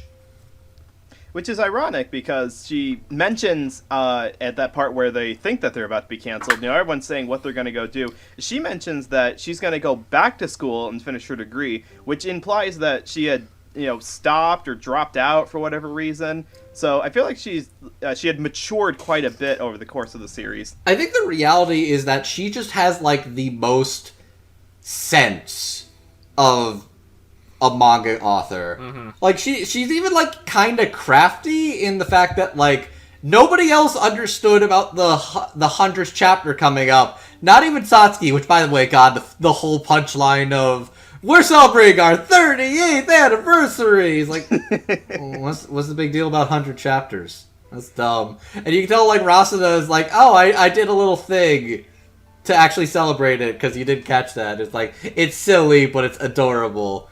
But she's also, like, the most logical. She's very level-headed. She knows how to handle Goto shenanigans. And also when she's in, like, they're actually in the hot spring. Which, by the way, I love that whole scene where it's like, oh, come on, you get a peek? Like, we were prepared for you and everything. And he's just like, no, thanks. It's like, yep, that is actually what their relationship is they mess with him, he's like, nah. I do like how the show is, like, very self-conscious of the cliches that it, is expected to have. One of those being the, aren't you going to try to peek over into the girl's bath? It's like, okay, we know that there's a girl's bath. We know that you're expecting the characters to peek over. So we're going to call out why we're not going to do that. Yeah. I also just really like the fact that, like, she actually completely psychoanalyzes Goto's entire persona as a mangaka. Mm-hmm. Like, nails it to a T. Is like, it's like, she's really... Like, this is the thing I really appreciate from my rewatch, is that Rasuna is way smarter and, like, way more, like, well put together for this industry than you would think. That's probably, like, she is also the narrator for how this industry actually works when she's explaining things to the viewer. Oh, yeah. Which actually, while I'm thinking about it, one of my favorite explanations for what Satsuki is as an editor is that an editor's job is to make sure that the author doesn't draw what they want to draw. because they explain a whole phenomenon of when an author becomes a success, and they get an editor that's like, sure, you can do whatever you want. You're a huge hit. You can do whatever. I don't care. That's how you lead to a series becoming very bloated, unpopular, and canceling. I'm thinking about, like, remember when Kishimoto, the author of Naruto, made Samurai 8? Very briefly. For a year. But that is exactly what happened, is that somebody pretty much was like, Kishimoto, you made Naruto. It's a huge hit. Do whatever you want. And when you do whatever you want with no real pushback, you're going to get something a little messy. I would disagree with that, partially because I liked Samurai 8, and also because there are a lot of people online who are still mad about Naruto that I'm sure that didn't help. It's not like you're going to tell the Naruto guy, don't do what you want. But at the same time, if you want a good series, sometimes you need to tell the person who really wants what he wants, that's a bad idea. And sometimes that's the balancing act of, is this a good idea or a bad idea? And sometimes the author has bad ideas and the editor has good ideas. And sometimes the author has good ideas and the editor has terrible ideas. There's so many conversations and analysis of, when was this the author's decision and when was this the editor's decision? Who do you like more? Oh, of these two? Sorry. No, I mean, who do you in this type of look? If Stephen King put something stupid in a novel, well, that's the editor's fault. If he puts something I like in the novel, that's Stephen King's fault because I like Stephen King and I don't give a shit about his editor. Okay, same thing here. It's the kind of thing where it's like the editor is the thankless job, but also probably the one most at fault. It's the filtering process. Your editors don't have fans, so you have to put up with a lot of bullshit. You have to put up with a lot of bullshit. Like, you have to, it's a hard job, and you have to do what needs to be done, and sometimes you can be a really good, constructive editor. The problem is, this is Satsuki, and Satsuki is actually a fucking nightmare. Satsuki is not a good editor. Satsuki would succeed in Silicon Valley. Yeah, I'm gonna make the call here that he had a rich upbringing. Like, this is a man who has never known pain or suffering. Oh, like the fact it's like, man, why don't I just submit the rough draft? That's a great idea! And then the other guy up top is like, you fucking idiot! Now, he says that, but I gotta admit, as someone who's seen a lot of animation pencil tests, I've like, can we get a movie that is just the pencil test? Because some of these are really good. In defense of Satsuki's usual terrible decisions, there is an entire comic book series that is just the dude's pencils, no inking, and it does look amazing. Okay. And I am it's called Empowered. It's by Adam Warren. It's great. And also, I am pretty sure at least one series in Shonen Jump did publish just the rough draft for a couple of weeks because they didn't have time to polish it for the magazine. Yeah. So that has happened, although I think it was for, like, like, it was like Naruto or One Piece or something, so it's not like it was a low it was something that people were going to read anyways. But I'll say this, Aaron does a good job sounding stupid, sounding, like, moronic, but also sounding, like, very, like, vitriolic, bitter bitch, too. It's great, but... No, I also adore, he is so mad that he is the editor for this shitty little gag manga and not something important. Oh, I got stuck so on angry. Goto duty. He is so he wants to be at, like, whatever, like, the Full Metal Alchemist that's running at the magazine is now, and he's never going to get there because even though he's good enough to be Goto's editor, he's not good enough to be put in the hands of somebody whose, like, actual ratings matter to the magazine. We can't give you to somebody who would actually bend to your will. Mm-hmm. That would be terrible. Oh.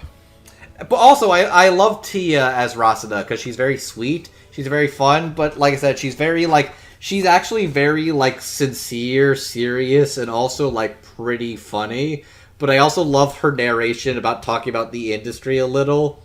Like, where they're talking about, like, when authors stress out or something, where it's like, they do anything. They bake a complicated meal. They clean a house or something. But they don't like to play video games because that makes them feel too guilty. And I love her, like, delivery on that.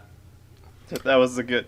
It's not only is it funny, it's relatable. Oh God, is it? Yeah, no, it's like how many How many times have we wanted a break, but have chosen not to do the leisure thing because we'd feel too guilty having fun? Mm-hmm. Oh yeah. Oh yeah. And I appreciate that I think she does a good job of playing this character who I feel like could have easily been kind of like, I mean, Satsuki's the dim-witted comic relief, but they could have made her the dim-witted comic relief, and it's like, no, she's the competent one. She's the one who's she's the one who's going to go places. That's what I like about her, and I appreciate my rewatch of this, is that, no, Rasuna is, like, the put-together one. She's the one that actually has promise and a career. And I appreciate that surprise. I'm like, you know what? Good for you, Rasuna. Like, at the end of the show, where it's like, they're all working, and, like, Goto's trying to pitch a new series to him, and she's just like, you guys do know you're in my studio now, right? I'm like, good for you, sweetie. Good for you. Now, I have a theory about why that's actually surprising, because, in watching this whole thing, any one of the 4 main assistants could have been the put-together one. I think the reason why it was supposed to be a surprise is, 1, they gave her Tia's voice, which is the higher pitched, and therefore you would expect to be for lack of a better word, the ditzier one of the group. The dimwit one. Yeah, you would expect that. And also, she's animated with the most fan service shots. Like, we get her in the shower scene in the hotel. We just get her in a swimsuit. She's the hot one. In episode 2, it's like, we get her in a bikini when they're not even at the beach. She's like, look, I bought this sexy thing. I'm gonna wear it. Exactly. So, yeah, we were conditioned not to think of her as the competent one. So when she proved herself over and over again, and, like, didn't give Satsuki the raws and only gave him the copies instead, because I love that. I'm like, you know how to do things. Yeah, exactly. She knows how to play the game. And thank God for that, because otherwise those last couple chapters would have been lost. Oh god. I didn't even think of that. But no, I love Tia and Eren a lot as this. I think they are actually really strong performances. Eren in particular. But I actually really like Rasuna. And Satsuki is so real, it's terrifying. I'm just glad that Eren sounded like he was having fun, because he got to be the more laid-back one, but he got his serious moments too, which were instantly undercut, because it's I appreciate you very much. And then it's like, and then there's like a gag where it's like, no, actually not, no, I'm not being serious at all.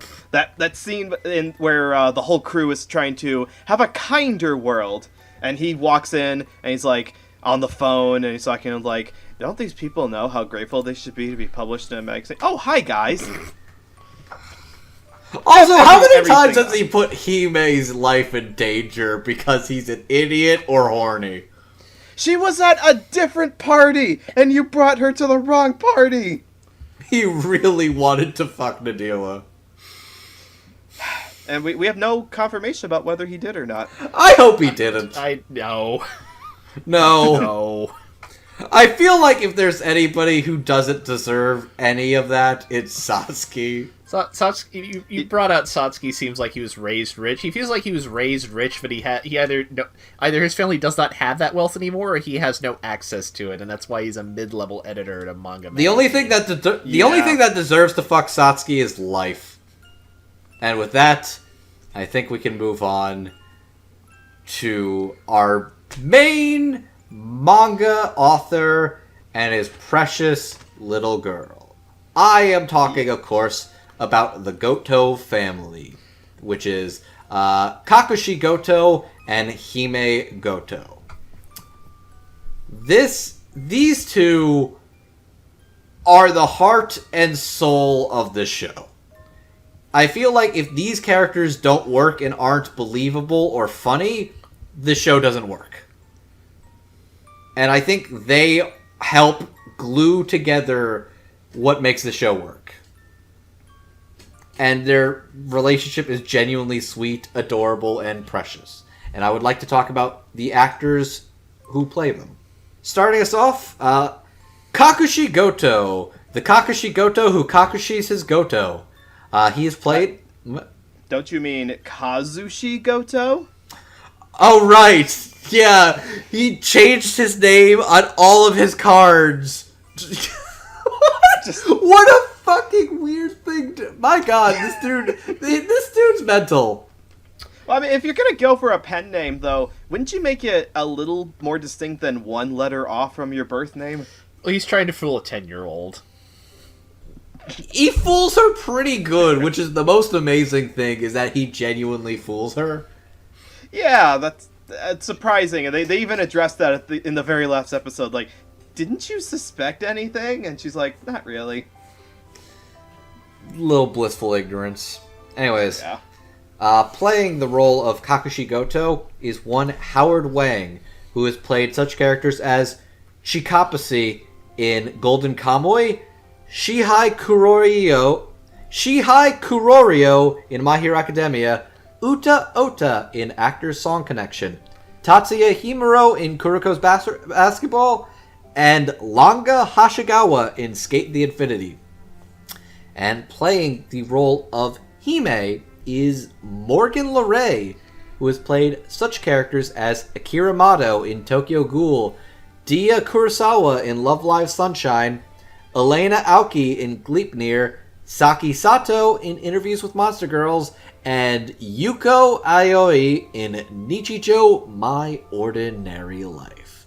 Alright, Of course you were gonna end things off with a freaking Nichijou reference. Of course I fucking was. Do you not know me at this point, motherfucker? Since you want to start us off? Go ahead. Weren't we all on that episode? We were. Oh god, yeah, we were. God, that was so long ago. I lived in a different house when that happened. I also lived in a different house when that happened. Wait. No. Well, you gotta get that new house, huh? I'm saving up for You had a different job when that happened. How's that? There you go. All right, different employment back when that happened. Just like this guy, Kakushi, also job. Well, not a job change. It's hard to look at this and not think of it as a self-insert for the mangaka, for Koji Kumeta, because he's also a mangaka. His drawing style is very similar, and he also makes a note that he's had 5 completed manga series by this point, which is also the same for Koji. Some of them were very short, but he finished them. Yeah, he did. So, like you were saying, the heart and soul of this show really is the father-daughter relationship here, or at least the parts that I think people are going to remember are, because a good chunk of the show really is the slapstick, the commentary on the manga industry, and I'd say about 25% is the heartwarming domestic, being a parent and raising an absolutely precious daughter throughout the whole show. I remember before you started the show, your thought was, alright, how much of this is going to be 57th Prime Minister Shinzo Abe's propaganda to procreate? It's hard not to think that. Like, any of these shows where it's always, a single dad who's kind of on the nerdy side, raising a daughter and being absolutely in love with doing it, it's hard not to think, come on, you otaku, just get out of your parents' basements, go out there, find a sweetheart, increase the population a little bit, we could really use it right now. With what income and health insurance? Well, I mean, that's beside the point there. The point is that love will save the day. It's about getting what they want, Andrew, not providing solutions so they can get what they want. As it always is, a tale as old as time. Yeah, right. I imagine the Prime Minister's office is just increased population, question mark, retire.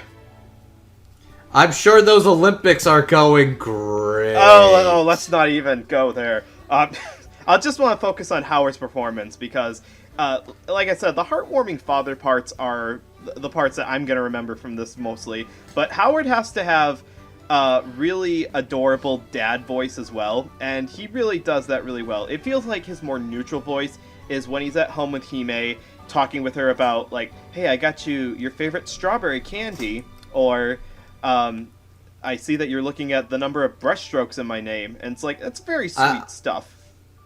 Yeah, I would definitely agree that I'm pretty sure his very, casual, sweetheart dad voice is a lot closer to what I associate with Howard's more normal, natural vocal range. Mm-hmm.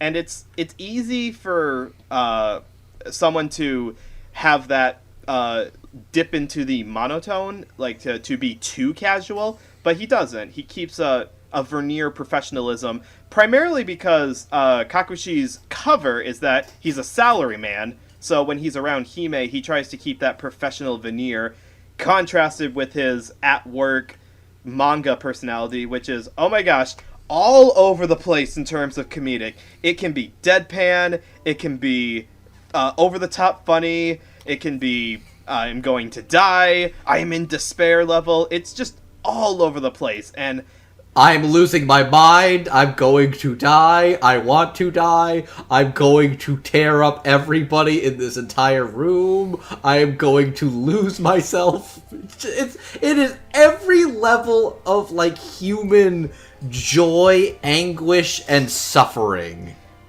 And it is comedy gold. Because I feel like it's comedy gold because we don't dislike Kakushi at all. He's not Satoshi. He is the kind of guy... I'm sorry, he's not Satsuki. He is, like, we are supposed to relate to him. Even if you're not a dad, even if you're not a manga author, which I'm assuming most people listening to this aren't, you can still relate to... He's trying his hardest. You know, he's doing the best he can. And God bless him, he's actually getting paid to do something that he enjoys doing. He really does love being a manga author, but he also truly loves Hime. But how much he loves his work is also tied to the fact that, like, he is genuinely embarrassed to think that, like, his daughter is going to grow up knowing, oh, that's the guy who writes Balls of Fury or Tights in the Wind.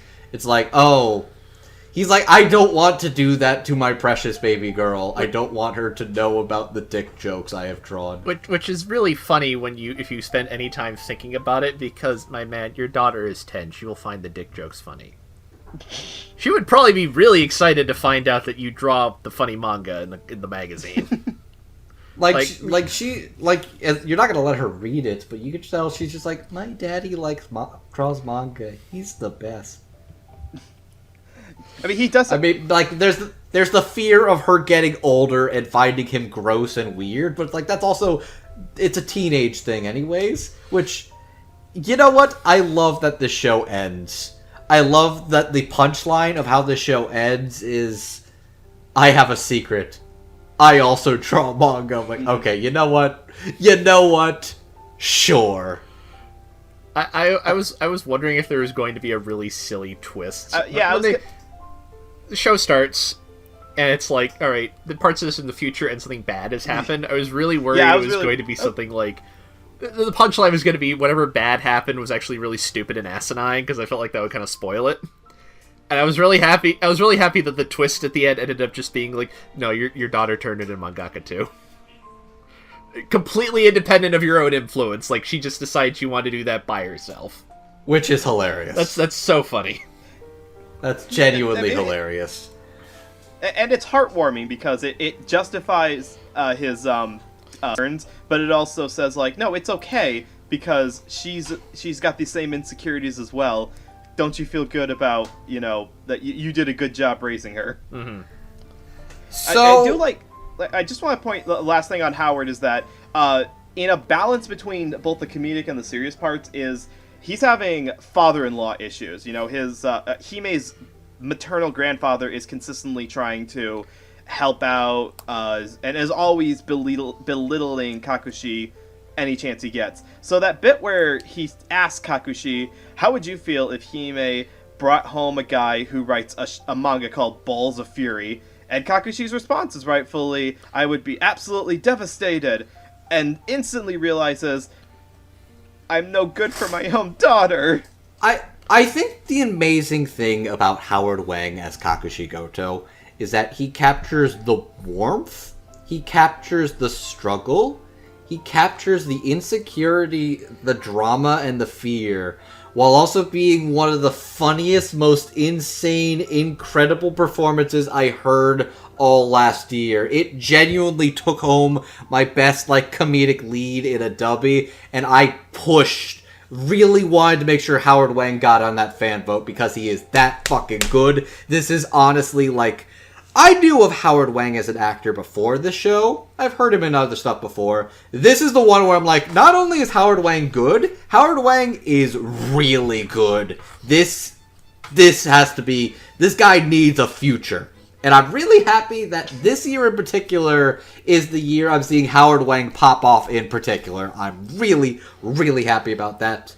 But let me just say, I called it with the dirty manga author. You called it. I'll go ahead and give you fine. I don't give you credit very often, Andrew, but I'll give you credit here. Thanks for advising? Yeah, advising us to check out the show. Mm-hmm.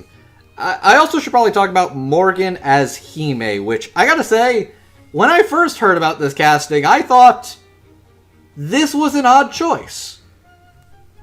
Really?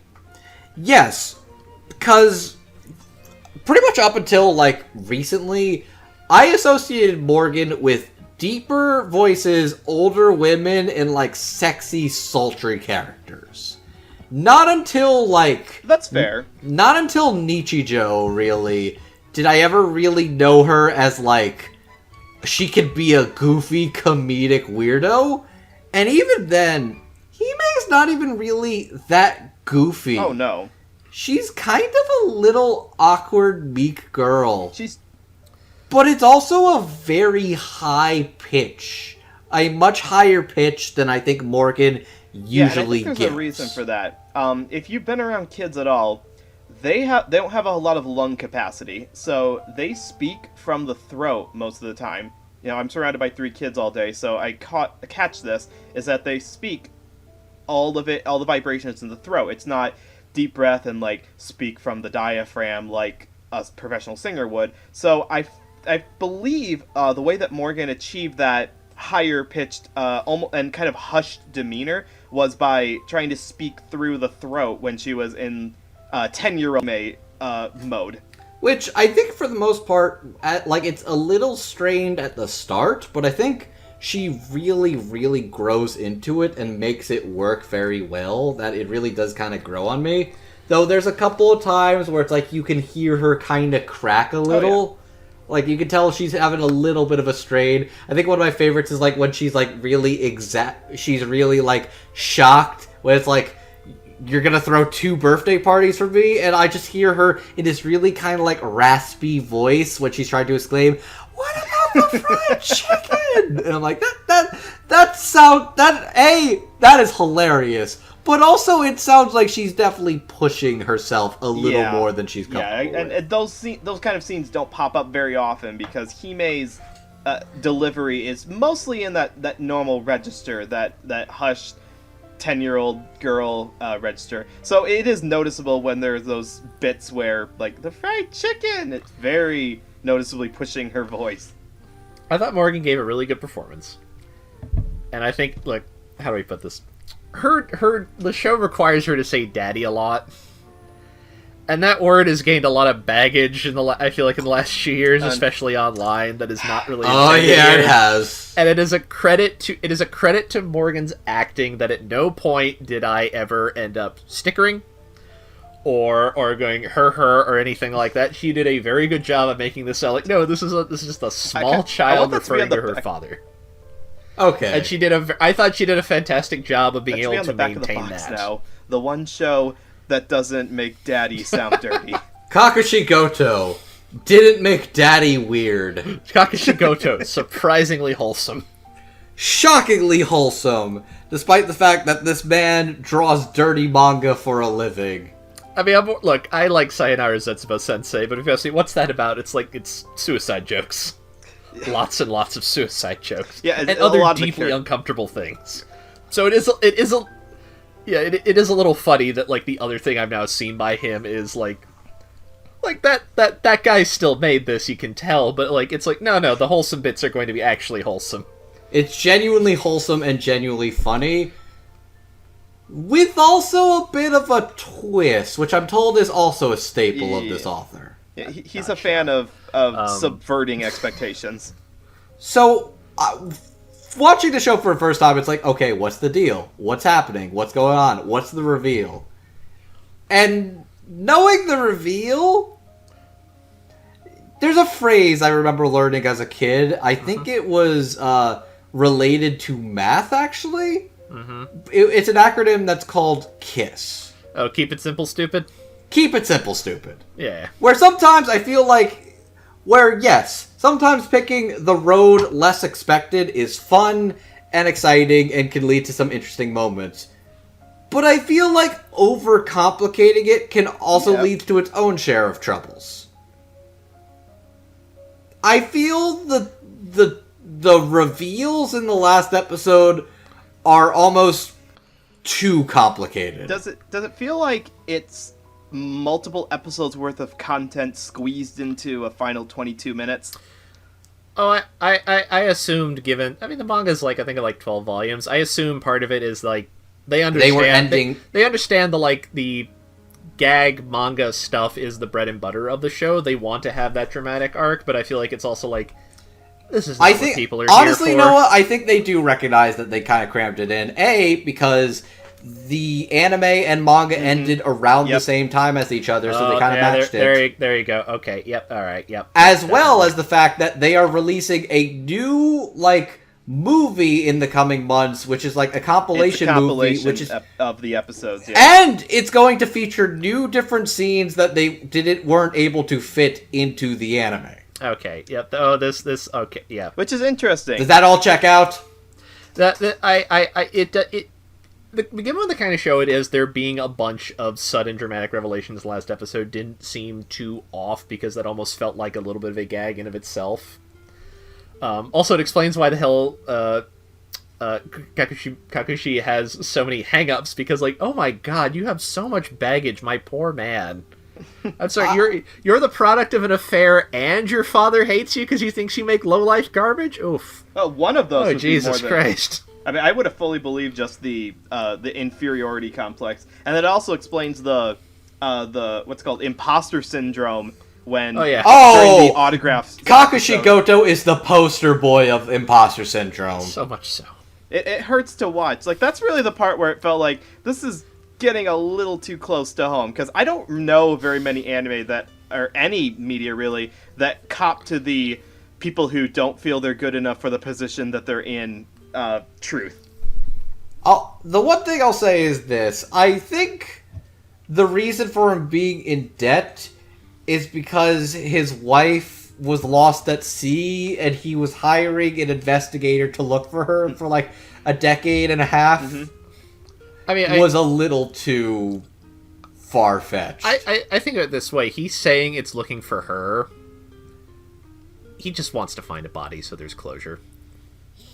He needs to know. Yeah. He can't just have a piece of paper that says this is her death certificate. He needs to know. I mean, they could have... I mean, I don't know if it was really necessary, because, it's the explanation for why he had no savings left, but I'm was that really necessary? It could have been any sort of things. It could have been, it could have been, her mom was in a coma or something like that, which would have made it more cruel when he was in a coma. I feel like I think it was more I think he wanted to have the line of, it's more permanent than she's in a coma. And that's why the relationship with the dad's never going to get better. Well, right, and they needed a reason for him to, work a job that was, lower paying, because he just needed the money. And to leave, I believe, when your personal life gets too out there, you would leave your job, that I buy. Oh, yeah. Mm-hmm. I at least appreciate the dark comedy of why he's in a coma. I admit, I laughed at that a little bit. I'm gonna be honest, my favorite part was someone yanked a copy off of the platter. Did he do it? Absolutely not. He would never do that. He respects manga too much to read an issue early. I appreciate the fact it's it must have been Jump. If it was one of the other magazines, there wouldn't be nearly that many volumes. It's is that what you pay attention to, Satsuki? Kakushi says, don't post spoilers online, people. Don't post... No, you know what? That should be the propaganda you take away from this. Not... procreate and have more child. Don't post spoilers online, because somebody's stealing that from a warehouse and killing your favorite authors literally. Yeah, you pair this with any of those times the poor woman who does gangster writes an English tweet that's please don't pirate my work. Oh, Kosuke, bless her heart. Like, so, okay. Just because there's no real place to mention this. Watching Kakushigoto in a post-Miura passing world is fucking something else. Mm-hmm. And we'll be upfront about that. We won't sugarcoat it. Yeah, there's a lot of jokes here that they still ring. There are jokes that ring funny, and there are jokes that ring true. And there's a lot of jokes in here that still ring funny and are written to ring as funny, but they ring much more as true right now. They ring much more as true, but the one that really made me feel uncomfortable is like when they're talking about like a series that doesn't end. It's like, if your Saga series doesn't end, it's basically garbage. And I'm like, oh. I think that was the point where we posted the pulling on the neck collar picture in the chat. Oh yeah, that's the Simpsons like neck collar thing. It's like, ooh.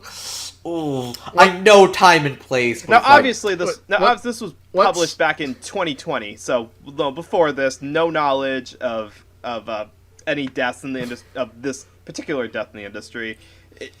But even then, it was a lot more common a thing of this level of unhealthy like industry stuff, and it's yeah. What's worse, the joke or the fact that Twitter repeatedly repeats that a lot of people believe that? The fact that Miura died and there are people still getting mad at, like, the fucking Jujutsu Kaisen mangaka taking, like, a month break, it's like, how fucking dare you? Have you learned nothing? I'm thinking any discourse that ever comes up when people talk about Hunter x Hunter being that on is hiatus. the first one that comes to mind. At this point, I went from being, like, kind of agreeing to being like, no, Hunter x Hunter can never return and I will be fine. People's lives are more important. Do not than let... Please! Yeah. Please support your manga authors. Please take care of them. Please let them have breaks. Please let them have lives. Please let them be free to be themselves. Because I don't want these people who make the things I love, cherish, and value the most to fucking die at 45. Rumiko Takahashi talked about her work schedule recently, and it is completely absurd that a woman as famous and successful as her still feels the need to work herself to the bone. This is an She ingrained should not cultural have to thing. do that. She's Rumiko Takahashi. It is systemic Like, of the culture, and it is and it's being encouraged by depressing. A ruthless publishing industry that is absolutely taking advantage of them. And we, as the only way to vote is with your wallet. So absolutely support the media creators in whatever way you can without pestering them for new content consistently. This is why I've been championing like Jump Plus in particular, because A, it's digital, so there's not as much stress. It's bi-weekly instead of weekly, and it's like if somebody wants to take a break or something that week, they just post like a 2-page spread, and then they're like, I'll be back in like a week or so. Yeah. I saw Spy Family was gonna be off for like a month or something. I immediately was like, good. Yeah, I don't think it's a coincidence that the guy at the editor at Jump Plus who edits like Spy X Family and Chainsaw Man is also like one of the few Jump editors I know who also has like a Twitter or like seems to talk to the public in any capacity. Like he feels like he's maybe cut from a slightly different stock than some of his older coworkers, and I think stuff like that might suggest that he is. I love the manga industry, but by God, we need to not, like, work these people to fucking death. I love manga. I have issues with the manga industry. Same with the animation industry. God. This goes for freelancers, contractors, full-time people, all of them. Oh, we are going hard. All I'm going to say is I'm agreeing. Please, we love the people who make our entertainment, our manga, our anime. Please do not work them to the bone. Do not make them hit... Don't make them just hit burnout. Don't make them kill themselves for my entertainment. My entertainment can wait. Your life cannot. I'm tired of all the artists I like dying young. Exactly. And let them know that you appreciate their work. Give them positive comments to drown out the negative ones when you can. Okay, sorry, just to run this back, I'm just thinking about, like, the 10 promises you make a manga author. Please, manga. Just to bring this back a little, please send letters. They get anxious that they might cry. You know what? Yeah. Anyways, legit, Howard Wang, Morgan Luray, they are charming, they are funny, they are heartfelt, and they are performed spectacularly. Morgan is really good, Howard is perfection, and the best performance in this show. Final thoughts. This is Final The thoughts. final thought is that this is a very dichotomous show, because you're gonna remember the funny parts, and you're gonna remember the heartwarming parts, and you're gonna remember the Charlotte style ending at the very end. Now, whether or not that I can't believe you called it a Charlotte style it is, ending. it's we gotta wrap this up. Let's throw everything at the wall and wrap it all up. And they even call it cliche in the show itself, because it kind of is. He got amnesia. What a twist! M. Night Shyamalan my ass!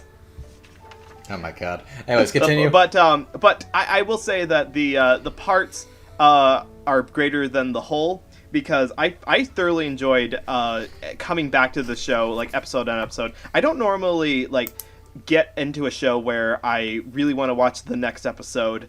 But this one I did. It's like, after each episode, I was like, I want more of this flavor. I want more of the style of the dub and how they translate the comedy into colloquialisms for English speakers, and the funny performances from the direction. All of that works really well, and I wanted to hear more of that ending theme song. I just really enjoyed the overall experience of this. So, although I do think that, like I said, the parts are greater than the sum of its whole, I do really recommend it, and it did help scratch that dads working hard for their daughters itch, because, you know, being a dad yourself, you like seeing that every once in a while. Oh, this show's delightful. I like Sayonara Zetsubou Sensei. It's really bleak in a way that appeals to my sense of humor, and it's a show that's like, it laughs at the things that are upsetting in life. The show doesn't go quite that far, but I feel like it does still have that edge to it, and there's something interesting about seeing that sitting alongside so much that's like so sincere and heartwarming, and have those fit together comfortably. That's the thing I thought I was most impressed by, like the way, the satire of the manga industry stuff, and the, single father and a child just trying to make their way through life stuff never felt like they were from different shows. They blended together. And I thought the dub captured that as well. I think this is really funny. It's really well written. Everyone is really cast. And it's a nice show. It's a nice show in a way I wasn't expecting, given the pedigree it had, and even because you read the description, you feel like it's probably going to be like, maybe like, raunchier or like even sillier somehow. And I appreciate the direction it ended up going in. It gave you the warm fuzzies. Yeah, it's the scene where she's this house looks just like our old house, and she opens up the closet, and there's like more of the boxes on the case of like, hey, if something happens to me, you'll be okay. I like, do feel compelled to do that now. Just like, okay, I should start putting stuff together for when the kids are this age, and then by the time I'm done, there won't be room for anything else in the house. Yeah. At least get up till they get to college age. No, that's what a college savings plan is for, Andrew. Touche. Start investing your money wisely, people. No. Anyways, no, I really like the show a lot. It's really funny, really charming, really sweet.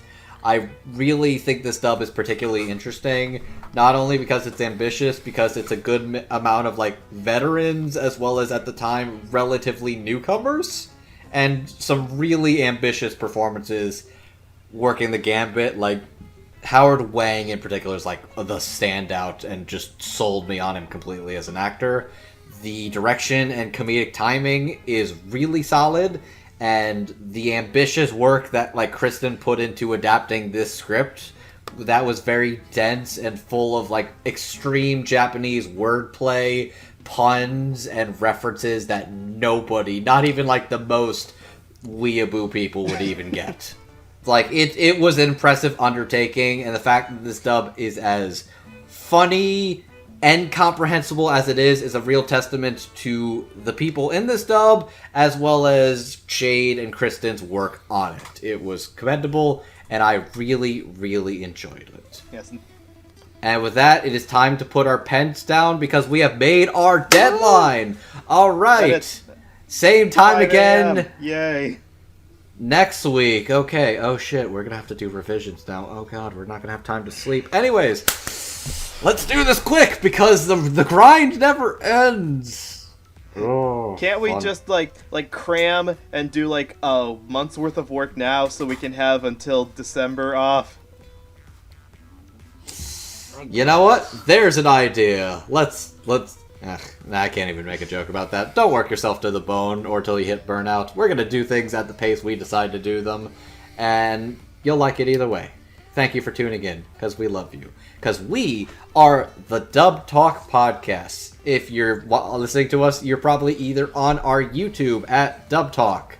If you would like to find where else we are, you can find us over on Twitter at the Dub Talk Podcast, as well as twitch.tv/Dub Talk Podcast. We've gotten a lot more regularly into doing streams. Steph, Megan, and our buddy Amon here have started doing a little more regular gameplay streams. We're starting to try it out, get a little bigger, maybe get some more people to tune in and watch us play video games, shoot the shit.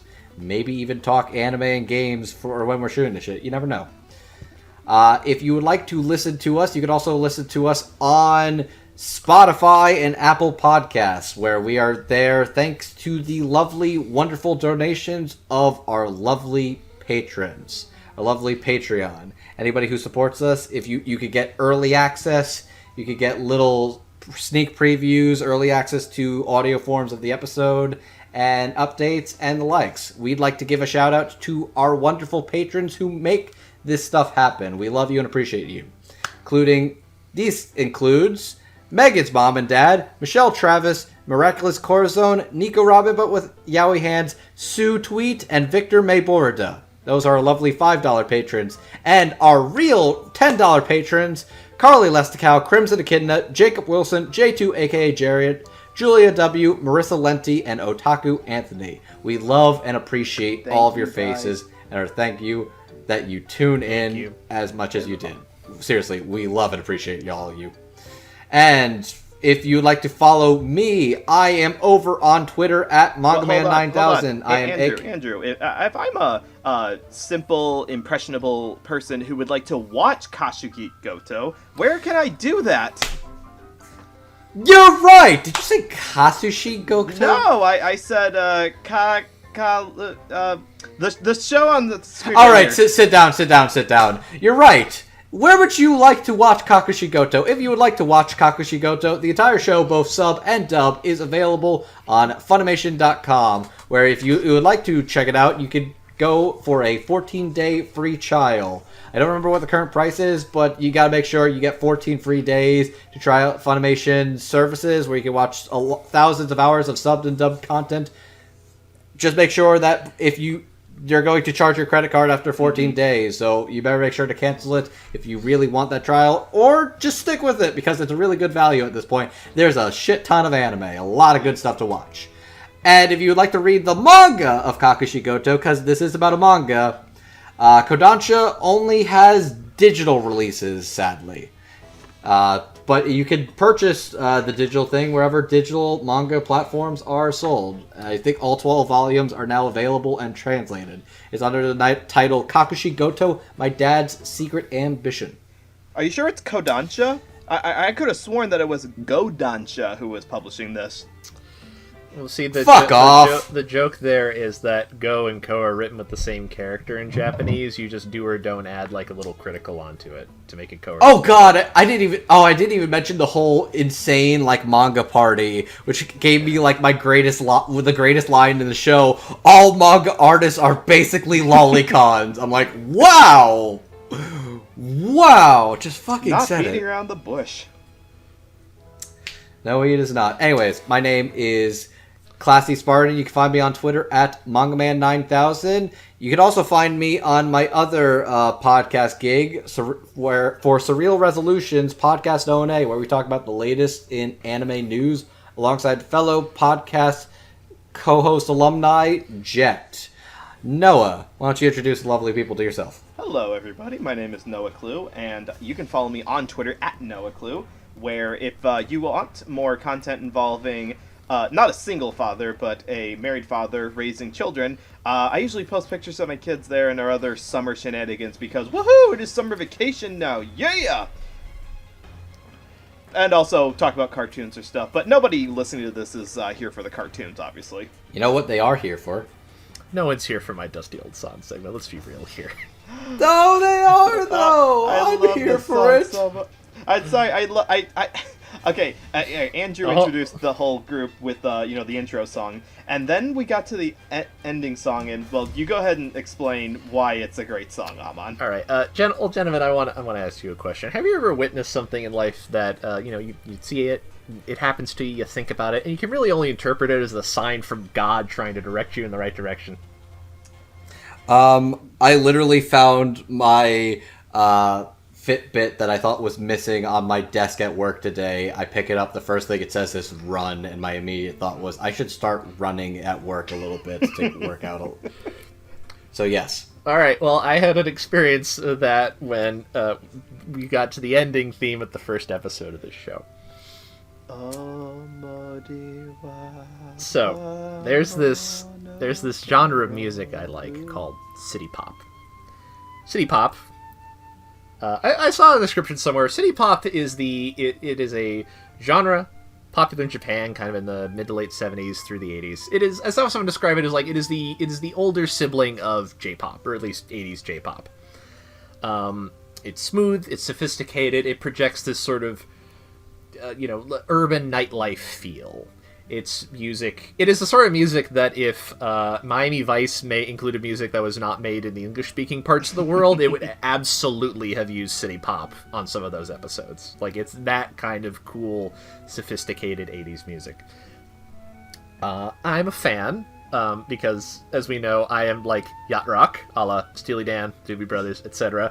And city pop very much fits the same place in Japanese popular culture during that time period that yacht rock did when it was no one really called it yacht rock at the time, but when that kind of music was popular in America, that's around the same time city pop was big in Japan. So naturally, I ended up enjoying it. And the ending theme to this is a song is by a man named Ootaki, rest in peace, and it is called Kimi wa Tennenshoku, and it is from his 1981 classic A Long Vacation. Gentlemen, would you like to hear some fun facts about A Long Vacation? Yes, please do. One, it has been stuck in my head for weeks. It is a beautiful album, including the cover, which is so good, so amazing that the artist who did it immediately, like, according to Wikipedia, it literally says his life was never the same. He got famous doing this. I saw that illustration. At first I thought that's just a photograph, right? And it's not until you look a little closer and you're like, oh no, that's just very crisp, clean, Clive Sprong style illustrations. Absolutely. Here, let me give you some fun facts about this. A Long Vacation has received anniversary releases for its 20th anniversary, its 30th anniversary, and just this year, its 40th anniversary. But not the 38th? No. Because Sony Japan is not that level of stupid. In 2007, Rolling Stone Japan named it the 7th greatest Japanese rock album of all time. Wow. You can hear a wind arrangement of this song in an episode of Sound Euphonium. Really? As far as I can tell, like, a point of comparison, from what I can tell, like, you're an American, you want to have the same, like, effect. Use, like, a single from Thriller. Use something like that. Like, I'm trying to, like, no, it's like, that's that level of recognition here. Like, this was a big fucking deal when it came out. So, like, the average person in Japan watching Kakushigoto for the first time, and then gets to the ending, would almost instantaneously recognize that song. Certainly if you were over a certain age, and given that city pop has had something of a revival during the last decade, they picked this because people were going to fucking recognize this song from the first chords. Yeah. And this one just hit you. Well, I have been listening to a city pop playlist at work a lot, and this song is on that particular playlist. So I was like, wait, I know this song. I don't know songs from anime usually. It felt like a message. I couldn't ignore it. Are you telling me you're like, oh no, I'm gonna like this show? Are you telling me you don't know all the endings to the JoJo's Bizarre Adventure anime? All right, yes, that's Western stuff. You see, there's a difference between me knowing Roundabout, a song I've loved since I was 13, and me hearing, like, a Japanese song. Because generally speaking, like, if I know those because you're usually in anime already, that's one of my big weak spots in my musical culture. Yeah, fair enough. Anyways, this song is great. Say you want more of it. Well, the listeners at home, I have suggestions. Number one, there is a wonderful boutique reissue label called A Light in the Attic, and they have put out not one but two compilation albums: Pacific Breeze, Japanese City Pop, AOR, and Boogie, 1976 to 1986. They are wonderful. If you want a particular song to help convince you, on the first one there is a song by Harumi Hosono, who, fun fact, used to be in the same band as Ootaki, Happy End, back in the 70s, and he has a song on there called Sportsman. Listen to it. It will never leave your head. It will be there forever, Ooh. and you will be so happy. So very, very happy. So where can the people find you? I'm not done. Oh god, there's Now- more. Oh boy. No, now we're into now they're into Jared plugs things he likes, so we're never gonna get another chance to talk about this. How did I learn about City Pop? Well, that's very simple. There's a game that came out last year. It's called Paradise Killer. Andrew, you know why you should play Paradise Killer? Why? Because I would describe it as Danganronpa, except instead of playing a teenager stuck in a high school or whatever, you play a member of an immoral race of chaos-worshipping lunatics. You're an exiled version who has been brought back from exile to solve murder on an island before it gets obliterated into non-existence. And it's all set to nice city pop style instrumentals. And one of those, it's by a man named Barry Toppin. He goes by Epoch. And if you get the soundtrack for it, which I highly recommend because it's very good, it starts off with a extremely good J-pop, a city pop pastiche called Paradise (parentheses Stay Forever). And I recommend you listen to that too because it will also never leave your brain. If you want more of this, if this is at all fun for you, you can find me on... Please give me more of this. You can find me on Twitter at AmonDuelUS, where I do this because I have terrible hobbies that no one else really shares, and it's a little sad. But you know. Amon, I'm disappointed, Amon. I subscribe to you strictly for anime stuff. What's with all this Steely Dan nonsense all of a sudden? No. Steely Dan is better than anime, obviously. Let's put it like this. The brand of people who like anime on the internet is so wide and vast at this point. We need more of the people who are just like, yo, let's talk about this city pop shit for 5 minutes. I'm ready. I love it. I love you. Thank you, Amon, for being on this with me. I mean, in fairness, the overlap between city pop and this is a lot bigger. Case in point, you get the CD version of the Paradise from soundtrack, Paradise Killer. It is done by the artist who also does the logos for the Anime Nostalgia podcast, hosted by friend of the podcast, Don. So, It all there you go. It's all connected. What a good plug, my man. Anyways, Amon, Noah, thank you guys for joining me on this one. And with that, I think it's time that we put this manuscript to rest. It's time to put Alright. Hime to bed. Time to put Hime to bed, and then... Oh no, the manuscript went down a well! Oh no! Oh god, it's flying away! Oh god! Oh no! Oh wait, hang on. Oh wait, no, we saved it on the internet. We saved it on a computer like a normal person. We're good, okay. Thank goodness. Why didn't you just email me the manuscripts? We're in what's wrong? Japan. If you don't deliver in person, they demand you fax everything, and we don't have a phone line at the office. Good night, everybody, and what the fuck is a fax machine? I'm just gonna finish this off by saying, Mo icho do soba hanaya de awashi no color girl. Rock on, Chicago, rock over Boston. 机の端のポラロイド